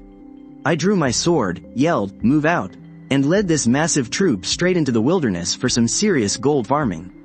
We hadn't gone far from the territory when we ran head-on into a pack of snarling wild monsters. I took a closer look. They were just a bunch of level 0 and level 1 weaklings. That's it? I scoffed, in the face of the steel tide of 30 men behind me. These pathetic monsters didn't stand a chance. They were wiped out in an instant. The deeper we went, the number of monsters was several times higher than yesterday. Even level 1 monsters were appearing frequently. Of course, we handled them with ease. But if it were any other solo lord, facing a beast tide of this scale, they'd probably meet a gruesome end. The danger level in the wild is skyrocketing. Right now, I'm desperately short on weapons, but there's nothing I can do about it. I could only assign 1 soldier to log wood for now, and have a few others continue to cut bamboo for carrying water. The line of people needing water is still endless. This is a golden opportunity to make a killing, and I certainly wasn't going to miss it. I casually opened the trade channel. I scanned through it but still didn't see any weapons for sale. Annoyed, I had no choice but to tell my soldiers to just sharpen some bamboo sticks and make do for now. Just as I was stressing about it, Little Butterfly sent me a private message. "Hey, big shot. Got any more water to sell?" "I do." Seeing this, I quickly replied with great enthusiasm. A new day has started. Everyone has harvested food, but without containers for water, even those who control a lake have no choice but to obediently buy it from me. Looking at the screen full of lords crying out in thirst, I seized the opportunity to rake in another huge profit. With plenty of manpower, our efficiency at filling bamboo tubes with water just skyrocketed. Some foreigner even private messaged me, willing to trade a beginner's axe for 50 containers of fresh water. He was even willing to part with a weapon. Unbelievable. Of course, I wasn't going to be a sucker and pay 50 containers of water. After some of my most insane haggling, we finally settled on the rock-bottom price of 20 containers. After getting a taste of sweet profit, I went all out. I discovered these foreigners were extremely generous, and I managed to trade for a beginner's sword, boots, and all sorts of other supplies. Looking at the vast, clear lake in front of me, a huge grin spread across my face. At this rate of consumption, I wasn't worried at all about running out of lake water to sell. After milking that opportunity for all it was worth, I had 2 people stay behind to keep chopping bamboo. The rest of them, gripping their bamboo spears tightly, followed my lead as we went to explore the wilderness. Lord, there's a chest. There's one over here, too. Hearing my men shout one after another, I was taken aback. Didn't we just loot this place yesterday? I opened the chat room and in a flash, it all made sense. Holy crap, these mysterious treasure chests respawn every day. The spot I looted yesterday has new stuff.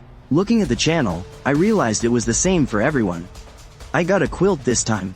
No more freezing at night. I actually found a bucket. Too bad I don't have a lake. The channel wasn't just full of people showing off, there were also terrified warnings. It's not just the chests that respawn. The monsters are respawning in greater numbers too.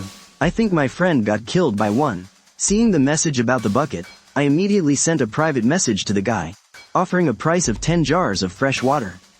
Just like that, I easily got my hands on this god-tier item. With the perfect container now in my possession, I immediately assigned a soldier to carry water back and irrigate the fields. With a plentiful water supply, the time it takes for our crops to mature would be drastically shortened. As long as everyone else hasn't built barracks and boomed their populations, my exclusive business in water and food is guaranteed to continue smoothly. I'm going to make an absolute killing. After clearing the perimeter, I had the soldiers form teams of 2 and 3 to take care of any stray monsters nearby. As for the treasure chests we found along the way, they were all left for me to open. After all, with my maxed out luck stat, I can always pull the best loot.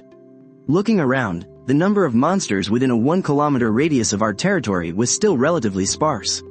Only by crossing this safe perimeter would the massive horde of beasts truly reveal itself. After opening a few wooden chests in a row, I actually managed to get an axe and an iron pickaxe. My luck is insane, I thought to myself. Then quickly assigned a soldier to transport the newly acquired supplies back to our territory. I also had him go chop some wood. At this stage, lumber is still our most important resource. As for the iron pickaxe, it can only be used for mining, but there isn't even a single mountain nearby. So it's impossible to mine anything. Even though I can't mine ore, I did manage to loot some silver and gold ore yesterday. I just wonder if this gold ore can be smelted directly into gold coins for use. I pondered this, shaking my head as I played with the newly looted gold ore in my hand. Using this stuff directly as currency, that's probably impossible. Its purpose is most likely limited to crafting various types of high-end equipment. As for the specifics, I'll have to figure that out as I go. Shaking off my thoughts, we pushed onward. With our numbers, our monster killing efficiency was extremely high. Plus, I come from a martial arts family, and our inherited spear techniques are nothing short of masterful. Even though a spear hasn't dropped for me yet, I've also trained with swords and other blades. I'm just nowhere near as skilled with them as I am with a spear. My spear skills are incredibly fast and precise. I used to train relentlessly in seclusion, so I have very little real combat experience. Now is the perfect chance to use these monsters for practice and make up for my lack of fighting experience. I started treating these monsters as my sparring partners. With my superb skills, taking down a level 2 wildcat solo was no problem at all. Not only was it a satisfying kill, but the experience from killing a higher level monster was also incredibly generous. Killing just one level 2 wildcat netted me 30 experience points, but the number of monsters in this area was way higher than yesterday. I didn't dare get overconfident, so I could only pick them off one by one. After slaying several monsters in a row, a dazzling golden light flashed, and the system's cold notification tone announced that I had successfully reached level 2. Leveling up gave me 10 free attribute points and 1 skill point. After getting my rewards, I didn't hesitate for a second. I opened my status panel again to allocate the points. Following my previous cautious strategy, I distributed the 10 attribute points evenly across all my stats. After confirming the allocation, I once again felt a surge of powerful energy flow through me. Looking around, wild monsters were everywhere. Cats, chickens, rabbits, rats, you name it. They were all between level 1 and 2. I haven't found any level 3 monsters yet. After getting so much stronger, killing level 2 monsters is a total cakewalk. A single swing of my sword is enough for an instant kill, as easy as slicing through butter. As the mobs fell one by one, the system notification popped up, plus 20 experience. Looking at this pathetic amount, I frowned. That's a whole 10 points less than before. It seems that after reaching level 2, killing monsters of the same level cuts the experience gain in half. Plus, these wild monsters are incredibly stingy. All they drop are gold coins, nothing else. Not even a single piece of junk equipment has dropped. The drop rate is way worse than opening chests. I'm starting to seriously suspect they're coded not to drop any equipment at all.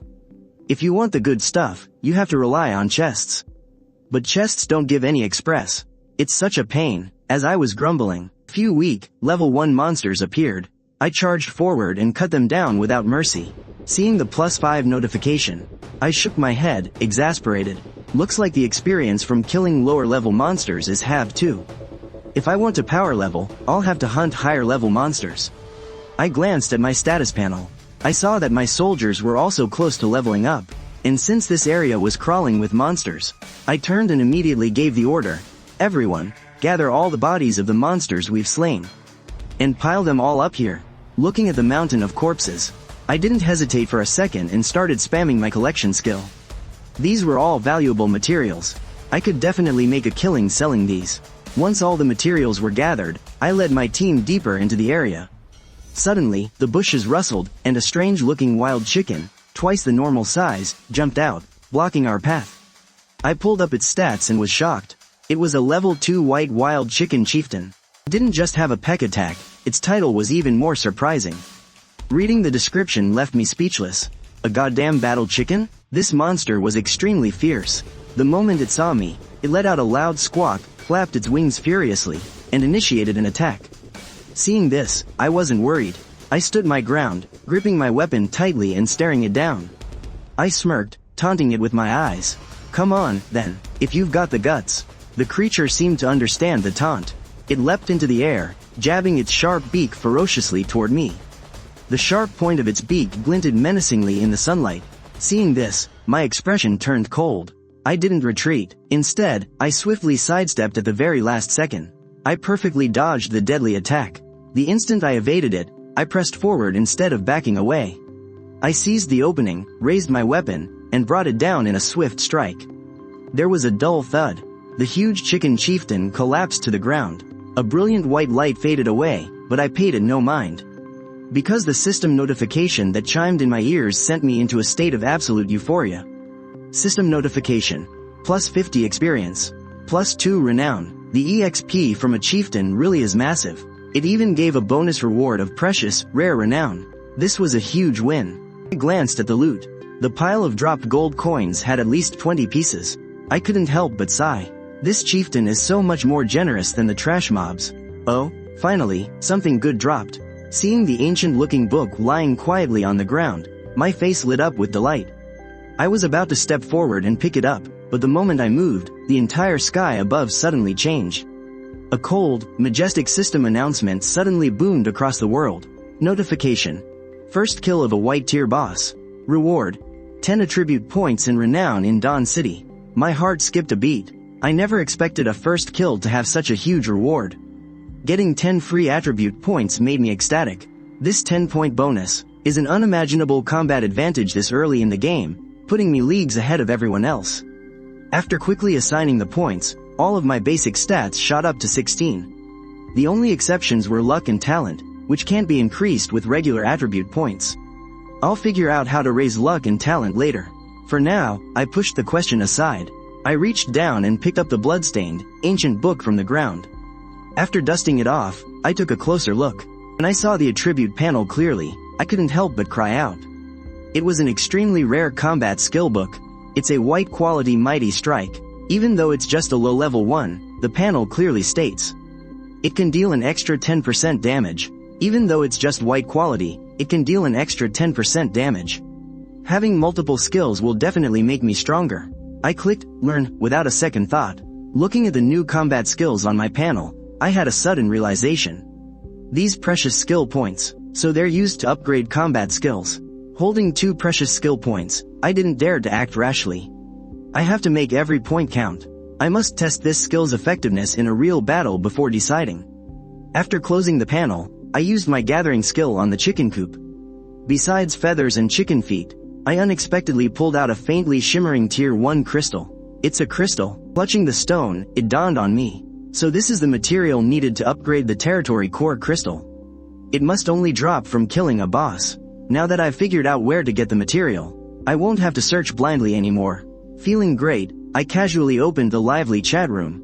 The moment I opened the channel, the entire screen was filled with cries, condemnations, and worship for my Dawn City. Everyone was spamming the chat, exclaiming, "Holy crap, how is it this guy again? Lord of Dawn City, does your family know you're this much of a badass?" Looking at a screen full of salty and shocked messages, countless others were desperately begging me to take them on as followers. My fellow countrymen, however, were unanimously cheering, "Nice one. As long as it wasn't a foreign lord, it's fine. Those guys would love to see us wiped out."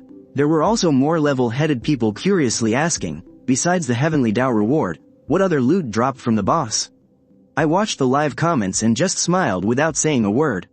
Seeing all the congratulatory messages pouring in from my friends, couldn't be bothered to answer the questions in the chat, so I just sent a broadcast message saying, "Thanks for the congratulations.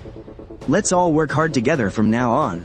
This completely random sentence completely confused the people who hadn't sent their congrats yet, making them feel like if they didn't jump on the bandwagon, they would look bad, and so, my friends list was instantly spammed with the word congratulations.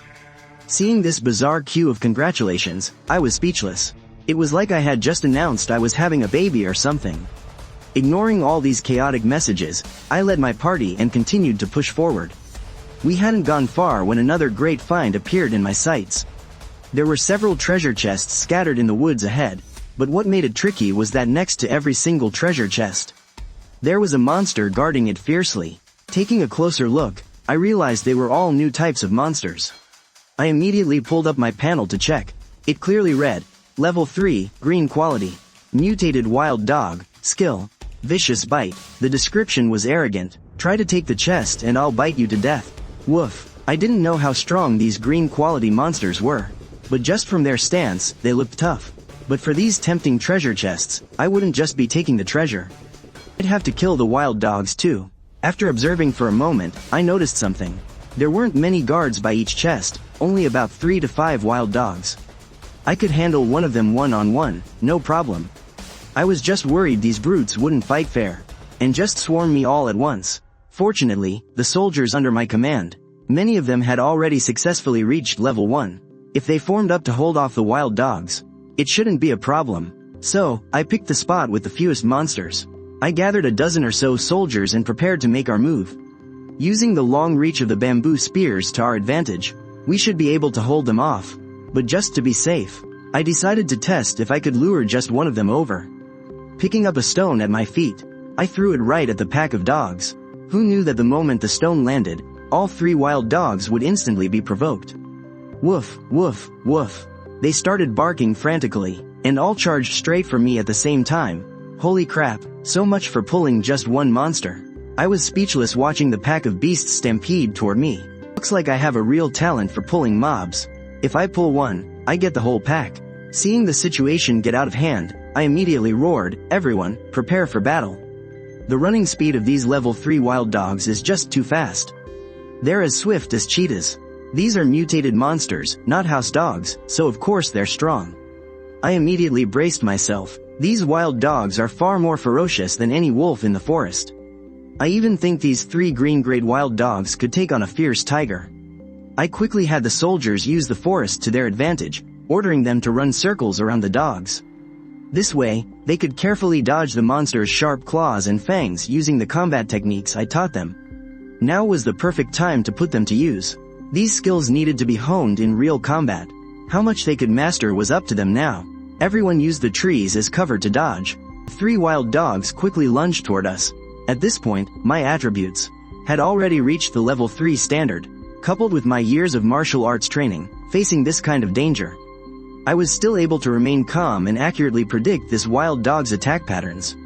As the wild dog lunged viciously at me, my eyes narrowed and I quickly sidestepped.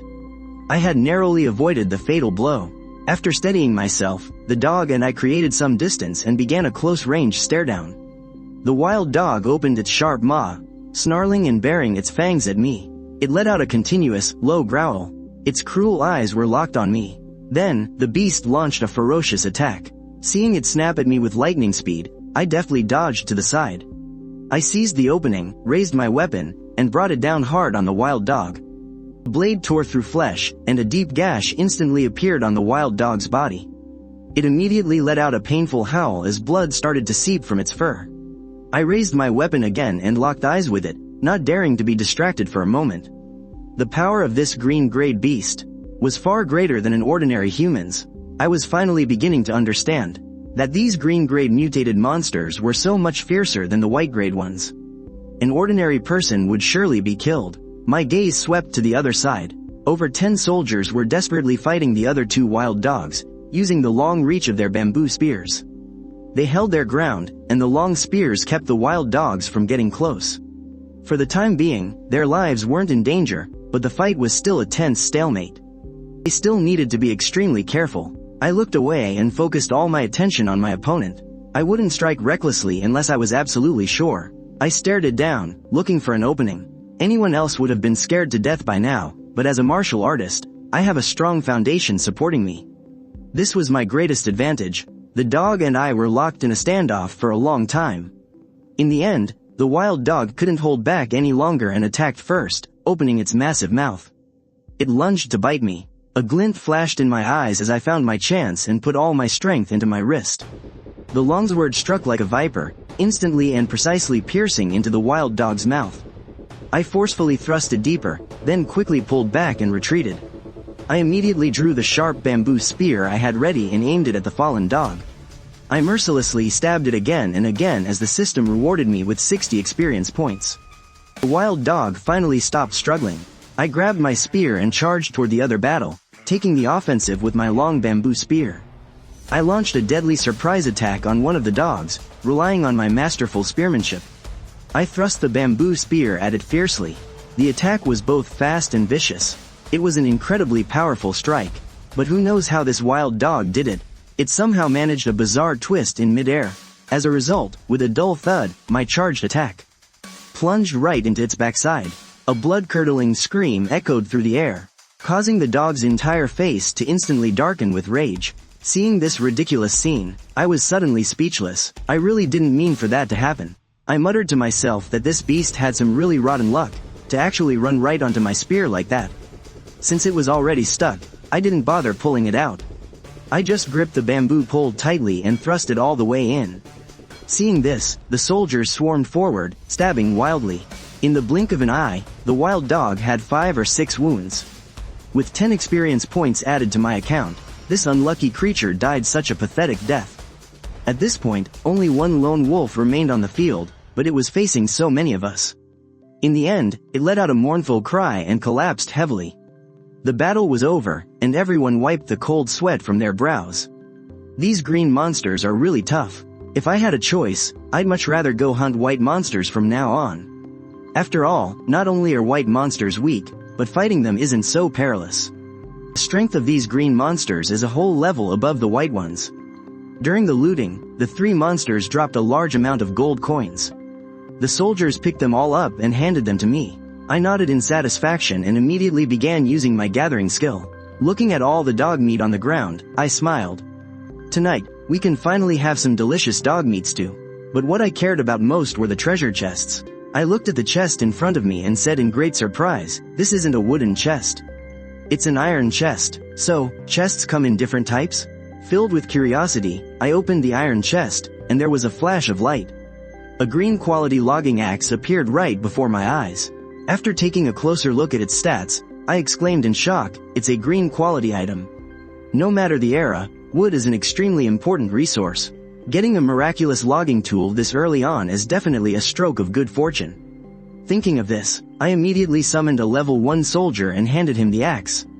After sending him off to chop wood, I sat down and rested for a moment. Then, I stood up, taking the remaining soldiers with me. We rushed towards the next treasure chest.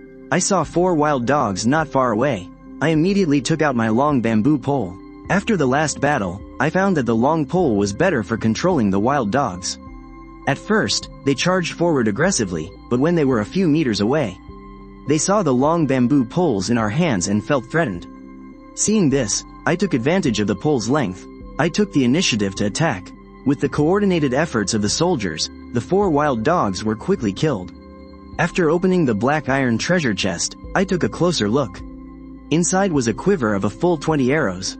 I was overjoyed in that instant. I had a bow before but was troubled by the lack of arrows. Now, it can finally be put to use. So, full of anticipation, I started searching for the next treasure chest.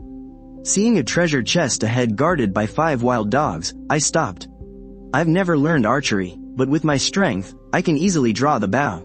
To ensure my aim was true, I practiced with over 10 arrows from a distance. Once I got the feel for it, I led the soldiers to attack once more. Seeing the wild dogs charging at us, I quickly drew my bow and nocked an arrow. With a swoosh, the first arrow hit its mark. It wasn't a kill, but it served its purpose. Immediately after, I drew my bow and shot again. However, this second arrow unfortunately missed its target. I took a deep breath and immediately loosed the third arrow. Swoosh! This arrow was a lucky one. It hit the wild dog right in the thigh. Just then, the wild dogs finally closed the distance. They roared at us. Listening to their frantic barking, I saw that 2 of the wild dogs were lagging behind. I decisively led my soldiers to launch a fierce attack on the 3 in front. After a fierce battle, the 3 wild dogs in front were killed, and the 2 behind them were injured. They didn't last long and soon fell down as well. After harvesting the wild dogs' bodies, I opened the iron chest again. Inside lay a piece of white quality armor that could add 5 points to my defense. Although its stats were simple, it was much better than nothing. After putting this armor on, I suddenly discovered a key pattern. I looked at the chests around me and thought to myself that these iron chests mostly contained equipment, while the wooden chests contained all sorts of miscellaneous supplies. Although the supplies in the wooden chests were miscellaneous, they were all survival necessities. After figuring this out, I followed this route, clearing out the wild dog monsters along the way. As the monsters fell one by one, my rewards became more and more plentiful. The iron chests yielded white quality weapons, boots, and gauntlets.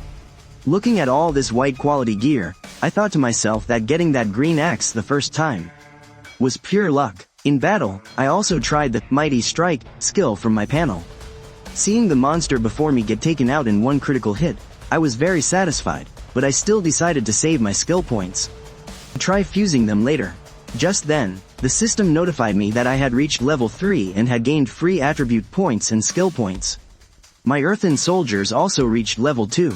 I looked at the sky, and the time was about right, so I decided that tomorrow I would send these level 2 earthen soldiers to chop wood. To increase efficiency, after making up my mind, I turned and walked towards the lake, planning to grab the lake water that the earthen soldiers had collected earlier. Collect it all and take it back. When I arrived at the lake, the ground was covered with bamboo tubes filled with water. Moreover, each tube was carefully covered with large leaves and stones. After all, I'm a person who cares about hygiene. I couldn't possibly sell dirty water. Once I had all this water collected and listed for sale, I finally breathed a satisfied sigh of relief. People who've managed to survive up to this point will most likely be going out to hunt monsters, and they'll need clean water to process the guts. This water will definitely sell well, I mused to myself. There surely aren't many people with this skill. Cleaning guts or washing clothes, fruits, and vegetables is extremely difficult for people without water. And as the population grows, their demand for water will skyrocket. Realizing this, I knew this was a golden opportunity to make money. With this in mind, I began to calculate in my head. Later on, once everyone finds their own water containers, clean water will naturally become worthless. If I don't seize this chance to make a quick buck, I'll never get such a good opportunity again. After all, the market is only so big, and already, quite a few people have successfully built their barracks. Seeing this, I knew that food, drink, clothing, and shelter would all be problems they'd have to consider. Right now, many people were complaining in the chat channel about how hard it is to be a lord. With nothing to their names, they were complaining that facing all these trivial matters was a huge headache.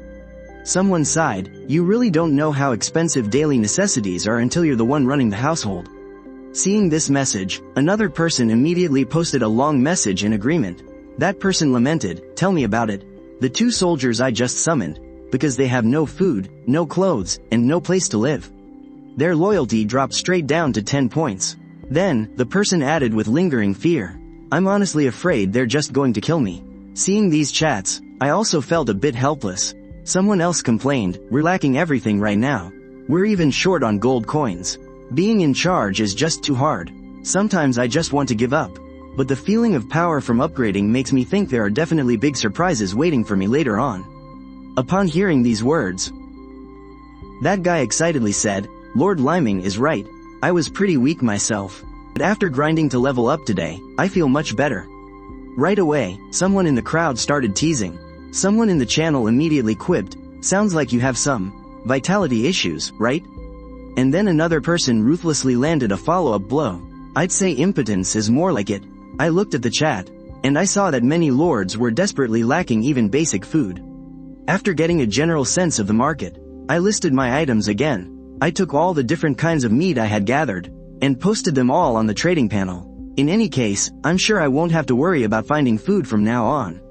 Plus, my crops grow way faster than anyone else's, so I'll be even more secure with my food supply.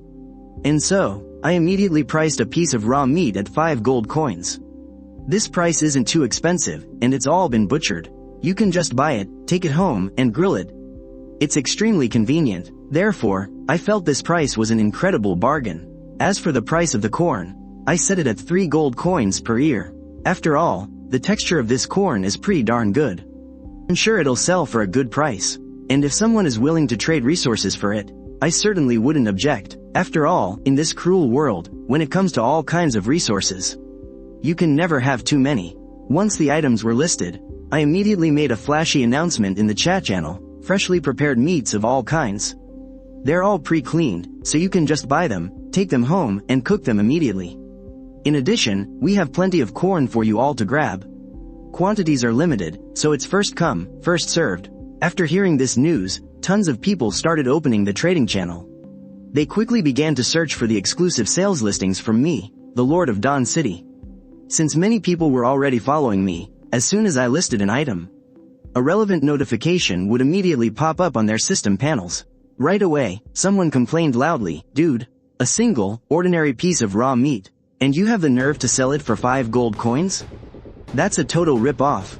Then someone else shouted, 3 gold coins for 1 ear of corn? You might as well just be a robber." For a moment, the chat channel was instantly flooded with insults. Looking at the screen full of people calling me a profiteer and a scammer, a more reasonable person retorted, "Actually, you guys really don't need to talk about him like that." He continued, "He's not forcing you to buy it. If you think you can do better, go hunt some wild mobs yourself. And look at the knife work. I seriously suspect this guy's a professional chef." I saw someone joke that he must be a culinary school grad. After reading that, I sneered to myself. This pricing of mine definitely wasn't expensive, but it absolutely wasn't cheap either. After all, everyone's short on gold coins, and monster drops don't give you much. As for whether they want to fill their stomachs or keep their gold coins, well, that's not my problem to consider. I'm selling at this price. Whether they buy or not, it's their own business. Hearing a notification sound, I immediately opened the panel and started checking the messages. Peerless Under Heaven was the first to ask, "Bro, can I trade wood for meat?" Lonely Cigarette also said boldly, "I want 100 pieces of meat." Little Butterfly then asked pitifully, "I'm so envious. Could you make it a little cheaper? I'll trade seeds for it." After reading these messages, I was ecstatic. Right now, I didn't feel at all like I had too many resources. I quickly typed a reply to Peerless Under Heaven, "Of course you can, little bro." Then I continued typing my reply to him, "Let's do it at a ratio of 1 piece of wood for 2 pieces of meat." After hitting send, I began to wait patiently. After getting my reply, Peerless immediately sent me a message complaining, "Housui, we've been doing business for so long. How can you still be such a shark?" Seeing how furious he was, I couldn't help but chuckle. "Alright, old friend, for old time's sake, I'll add 1 more piece for you." After all, if I start with a price that's too high, how am I supposed to do business later? Wood is going for 20 gold coins on the market right now, so my price for this meat is pretty much the same. But Peerless immediately started haggling. 4 pieces of meat for 1 piece of wood. A perfectly fair trade. Hearing that, I readily agreed. Alright, you've got a deal. I smiled and asked, so, how much do you need? I've got more than enough meat on hand. It just depends on how much he can afford. In the end, he bought 80 pieces of meat. I'm guessing it's to feed the soldiers in his territory. After that, I also dealt with a few other friends, like Little Butterfly, and successfully made a bunch of trades. After this round of resource exchanges, I managed to get a lot more valuable resources. Just as I was happily calculating my handsome profits, Tough Gal suddenly sent me a message. When I got a clear look at what it said on my panel, my eyes shot wide open, and I completely lost my cool. She got straight to the point. I have a warehouse blueprint. I want to trade it for food. Name your price. Her offer sent a jolt of pure joy through me. I couldn't help but feel a pang of envy. Another building blueprint. Why is my luck stat so high? Yet I can't seem to get a single one myself?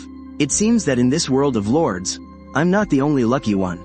Since she's in desperate need of food right now, this next part should be much easier. For me, I can offer as much food as it takes. But a rare item like a building blueprint isn't something you can just get anytime. To get a blueprint, you really need an incredible amount of luck. I started to scheme. The price of building blueprints right now is really hard to pin down. People who want to build them are short on materials, and people who don't want to build them don't know their value. And that's exactly where I have the advantage. After all, I have an enormous amount of resources on hand.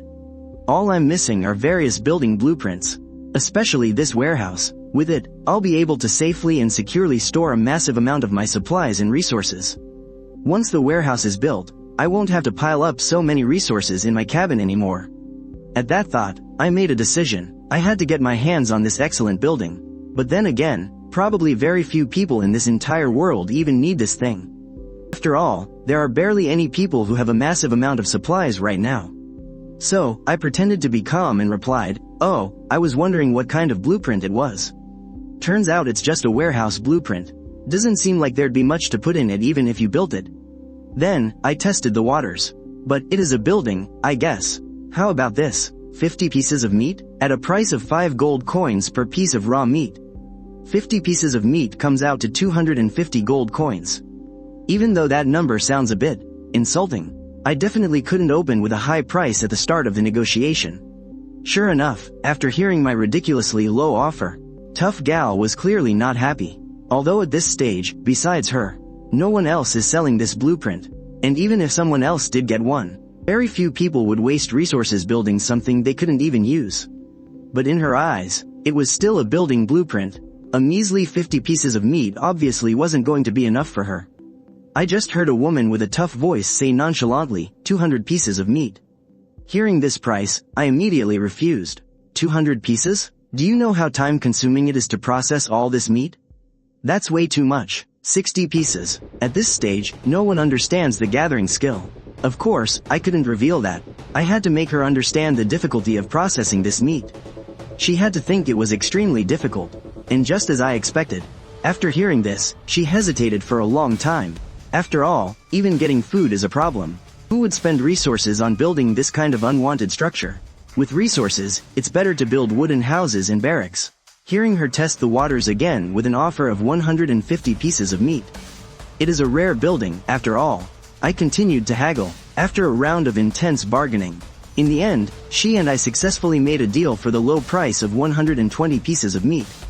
Looking at the warehouse blueprint in my hand, I was very satisfied. Then, I started to check the panel. The white quality blueprint showed that the following materials were needed. Construction requires 100 gold coins. And 50 units each of wood and stone. I happened to have all these basic materials. I didn't need to worry about the materials. After confirming the construction, the materials were successfully deducted. Immediately after, the blueprint in my hand turned into a flash of light. A warehouse building appeared directly in front of my eyes. Although this warehouse wasn't very large, it was big enough to store supplies for now. So, I don't plan on spending resources to upgrade it yet. Looking at the completed warehouse, I immediately turned around and ordered Zhang San and Zhang Si.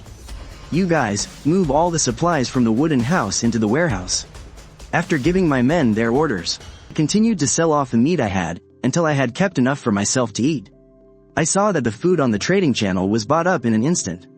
Looking at the market's extreme food shortage, I spotted a huge business opportunity. Putting that thought aside for now, I turned and walked over to the farmland to check the growth of the crops. I had previously assigned 2 people to take care of them. As soon as they ripen, the soldiers will harvest them and replant. So, I've harvested quite a bit of corn, to prevent others from buying it to use as seeds for planting. All the corn I sell is cooked. High-quality seeds must be kept in my own hands. White seeds need 24 hours to mature and have a low yield. Green seeds take half the time and double the yield. And blue seeds are on another level. It continues like that. After reaching gold quality seeds, the food produced can even have special attributes. For example, golden corn can restore 100% of stamina and eliminate hunger. As for other things, I'm still experimenting. The corn I put out to dry yesterday wasn't completely dry. I had the soldiers take 2 cobs and roast them dry. I plan to fuse them into a golden seed and then plant it. I've used all my mental energy today on fusing seeds. Looking at these gleaming golden potatoes, apples, sweet potatoes, and cabbages in my hand, I fell into a memory. Back when I lived in the countryside, potatoes basically reproduce asexually. You cut them into pieces, let them sprout, and you can plant them. Sweet potatoes, on the other hand, are mainly cultivated. You just stick the vines into the ground and they grow automatically. Although I know that in reality, they also have seeds. I've never seen them grown from seeds back home because they grow slowly and the final yield isn't high. But in this world of lords, every food is actually grown from seeds. I snapped out of my thoughts and handed the golden seeds to a soldier to plant. Just as the soldier finished planting, the panel indicated it would only take 1.5 hours to harvest. This is the power of golden seeds. I'm really looking forward to their attributes. A bold idea flashed through my mind. What if I fuse 2 golden corn cobs? Will a new effect appear? What if there's a hidden quality? So I started waiting for my mental energy to recover, and took a purple corn for a basic synthesis. Then, without a second thought, I fused the 2 golden cobs. A dazzling light flared. It actually worked, but the drain on my mental energy was huge. I was hit by a strong wave of dizziness and nearly collapsed. I glanced at the attribute panel and saw that fusing 2 golden cobs had used up a full 5 points of my mental energy. I must be more careful next time. But when I saw the cob in my hand, glowing with an even stronger golden light, a smile spread across my face. The panel showed it could sustain stamina and satiety for 8 hours. Its attributes had doubled. It lasts even longer now. If I give this corn to the logging soldiers, they can work non-stop in their peak condition. I think I've just found a path to riches. I was even wondering, what if I combined 2 of these already fused cobs? Would the attributes double again? But my mental energy is a huge issue. The first fusion already cost 5 points. If I try to fuse them again, it would probably cost even more. Putting those thoughts aside for now, I ate grilled meat with the soldiers. While munching on corn, life was pretty good, and everyone was in high spirits. We had a great haul today and got a lot of equipment. If everyone just works a little harder tomorrow, I'm sure each of us can get a piece of equipment. Just then, Jong-san came running over, shouting, "My lord! The golden corn is growing so fast. And it grows even faster after you water it." Hearing this, my curiosity was piqued, and I replied, "Oh? Is that right?" Then I immediately got to my feet. I hurried over to the farmland. Around the fields, torches were already lit. By their light, everything in the fields was perfectly clear to us. Jong-san scooped up a ladle of water and poured it on the golden corn. The moment the water hit the ground, the corn started growing wildly, right before my very eyes. I was stunned to see such a strange sight. I couldn't help but speculate, at this rate, we won't even need an hour and a half to harvest. With that in mind, I immediately had a few men grab torches and ordered them to avoid the monsters, get water from the lake, and hurry up and water all the corn. After all, every moment I can shave off its maturing time means more gold coins for me. Once the watering was arranged, I casually opened the system panel and looked at my level 3 wooden house. It was way too small to house everyone, so I spent 400 gold and wood to upgrade the wooden house directly to level 4. Then, I spent another 400 gold and wood to upgrade the barracks to level 4 as well. After the successful upgrade, I could summon 10 more soldiers. But I plan on waiting until tomorrow morning to summon them. The higher the soldier's level, The more wood they can chop, combined with the resources I've already collected, it should be enough. Next, I checked my territory's status and found that I had met the requirement of having 5 level 1 buildings. I could upgrade for just 100 gold coins, so I decisively chose to upgrade the territory. Immediately after, the Heavenly Ways announcement echoed across the entire world. The Lord of Dawn City is the first in the world to reach level 1. Special reward: 10 free attribute points and 10 reputation points. As the Heavenly Ways announcement faded after repeating 3 full times, the entire world of lords was once again in an uproar. I looked at the public chat, which was filled with comments of envy, jealousy, and hate. There were even people asking to ride my coattails or be my wife. I never thought I'd be in the spotlight again. But I'm not interested in being on TV. I only care about those tangible rewards. I immediately assigned the 10 free attribute points to increase my power. As for reputation, I still don't know what it's for. While I was thinking, Peerless Under Heaven sent me a message: "Bro, does your family know how amazing you are?" Seeing the message, I calmly replied, "Don't worry." "If they knew," he replied, a bit surprised. "So you're an orphan." Hearing that, I continued teasing him. Well, it can't be helped. Protagonists almost always have their parents killed off. He was speechless. "Bro, have some shame, will you?" "I have no shame," I retorted righteously. Then, another group of friends started sending a stream of envious and jealous messages. Even Little Butterfly sent a message asking me to be her sugar daddy. Seeing that on the screen, I mercilessly rejected her, saying, "Sorry, I'm not into that kind of thing."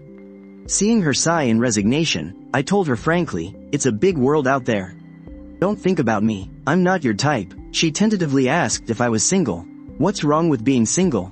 As long as you're happy on your own, that's all that matters." Seeing me say this, Little Butterfly was at a loss for words. She huffed and called me dense. I casually replied, "Better than being gay, anyway. When I'm bored, I chat with them. It's a pretty good way to kill time." Just then, Jong-san ran over happily and shouted, "My lord, our corn is ripe."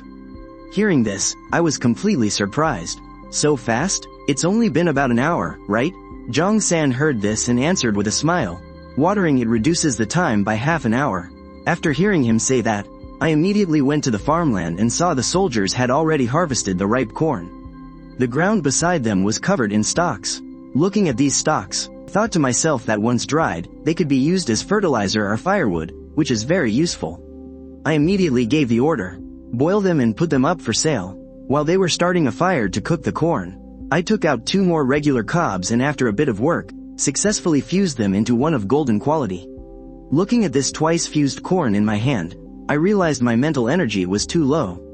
I had no choice but to put it away for now. I'll try again after I recover. Once this batch of corn was fully cooked, I immediately listed it on the trading channel. Looking at the glittering golden corn, I set the price at 50 gold coins. If everyone wasn't so poor, I really would have set it at 100 gold coins. With this golden corn's powerful stats, it was definitely worth that price. Then, I shouted in the chat channel, "Just listed golden corn. Get it while it's hot." After sending that, I shouted it out in the world channel, too. After all, there was a lot of corn, and the people from the Longtong server might not be able to buy it all. Sure enough, as soon as the message went out, the channel instantly exploded. In the channel, some people were asking for a guide, while others were calling me a profiteer. There were even people complaining that I only sold it cooked. I just chuckled, not bothering to reply. Just then, Tianxia Wushuang immediately sent a message: "Bro, can you sell me some of that corn privately for a bit cheaper? I'll trade wood for it." After seeing his message, I grinned smugly. That's exactly what I was waiting to hear. I immediately replied, "No problem. 2 pieces of wood for 1 ear of corn." Hearing this incredibly low price, he was clearly stunned. Then he excitedly shouted, "Deal. It's a deal, then. Start me off with 50 ears." I immediately traded him 50 ears of corn. If they only knew the true yield of this corn, they'd probably die of jealousy. After all, for me, this high-quality corn not only matures quickly, but its yield is massive. Too bad they'll never know this huge secret. Just then, Little Butterfly sent a message: "Bro, this golden corn of yours. Where on earth did you get the seeds?" Hearing the absolute shock in her question, I couldn't help but joke, "What if I told you that I made these seeds myself?" "Yeah, right," she replied irritably. "You're a person, not a plant. Creating seeds, really? Keep on bragging. I can even make people," I joked. Seeing no response from her for a while, I figured she was just shy. I chuckled and sent her a message, "If you want to buy some. It's 40 gold coins per ear." Before long, she sent back a pitiful sounding text. "How about 35, is that okay? I really don't have much gold on me right now." Looking at her request, I knew nobody could resist something this good. I readily replied with an okay. Then, I traded 5 ears of corn directly to her. As soon as the trade was finished, Lonely Cigarette sent a message too. He was very direct, asking, "Alright, name your price. How much stone does it take to get 1 ear of corn?" Seeing how direct he was, I certainly didn't want to lose a big-time stone supplier like him. I replied immediately, 2 pieces of stone for 1 ear. Pretty good deal, right? Seeing how low my price was, he replied with a very satisfied deal. At this stage, I'm the only one who needs stone, so there's no way he's losing out on this trade. After that, I received messages from many other friends. One by one, they came to me with their spare iron ore, silver ore, and other resources to trade. I took this opportunity to keep a close eye on the public channel. Whenever I spotted someone with resources, I immediately added them as a friend, managing to trade for a huge amount of materials. Looking at the various ores piled up like mountains in my warehouse, even though I don't need them right now, I knew they would definitely be of great use later. Just then, Jong-san came running over in a hurry, shouting, "My lord, something's wrong. The crops from the golden seeds, they've all turned purple quality." "Oh, only purple?" Hearing this, I was taken aback. I quickly walked over to the farmland and saw for myself. Looking at the downgraded corn in the field, I was filled with questions. I turned to Jong-san and asked, "Were these planted using seeds from the mature golden corn?" When Jong-san confirmed it, I had a sudden realization. So it seems they have to be fused by my own hands to continuously produce top-tier golden corn. If you just use the harvested ears as seeds, the quality plummets, so others can't just freeload by infinitely replanting the high-quality seeds. That's absolutely not going to work. But me, I'm a different story. I can just take all this purple corn back, use my spiritual energy again to fuse them, and achieve unlimited mass production. Once I figured that out, I immediately told Jong-san to harvest all the purple corn and bring it to me once it was all dried. I'll fuse it all back into golden seeds for planting. As I watched my gold coin balance skyrocket, I'm about to break the 100,000 mark. This is definitely a massive fortune that's unimaginable to the average person. Having money makes things easy. I won't have to worry about it for a long time. Time to refocus. I continued to list the cooked corn, and began to rake in the wealth of the entire region. Meanwhile, in the chat room, everyone was cursing up a storm, green with envy. As they watched the corn I listed sell out in an instant, they were all too stunned to speak. No one knew just how much inventory I had. This kind of monopoly business is truly satisfying. Because within the entire region, I'm the only one who has it. Even though many people were grumbling and cursing, the stats on this corn are just too insane. For the rapid early development of their territories, they had no choice but to buy it, even if they had to grit their teeth. Some people tried buying the cooked corn to plant it, but of course, it was a complete failure. Now the voices in the channel accusing me of being a profiteer and complaining that I was unfair grew even louder. Listening to their powerless rage in the channel, I couldn't be bothered to respond. Exceptional people are always the target of jealousy. Besides, I never forced anyone to buy. Just then, a few soldiers came running over excitedly with crops, shouting, "My lord, these are the newly ripened golden potatoes and sweet potatoes. Take a look." As I looked at the food in their hands, which glowed with a faint golden light, a satisfied smile appeared on my face. Then I eagerly opened the system panel to take a closer look. I carefully examined the stats of the golden potato. For 4 hours after consumption, hunger is directly reduced by 150%. Although the potato's effect is simple, its strength lies in how filling it is. For those lords in the channel who are desperately short on food, it's an absolute bargain. As long as they buy them to feed their soldiers, their loyalty won't drop. After all, if they aren't well fed, what soldier would willingly risk their life to work for them? One potato lasts for 4 hours, so 3 a day is enough for one soldier. If we calculate it at 50 gold coins each, it only costs 150 gold coins a day to keep them fed. As long as a soldier can generate more than 150 gold coins in value per day, it's an extremely good deal. Thinking of this, I then carefully compared the potato's yield. I found that the potato's yield was double that of the corn, but its stats were slightly weaker. If I priced them the same, those lords would definitely choose to buy the corn first. After weighing my options, I decided to price them at 40 gold coins each. I believe that this price is something most people in the channel can accept. Having made up my mind, I had my soldiers cook the potatoes in bulk and listed them for 40 gold coins. When it comes to making money, I never mess around. After listing the item, I made an announcement in the channel. When everyone saw that new food had been listed, the entire chat room instantly burst into a lively buzz.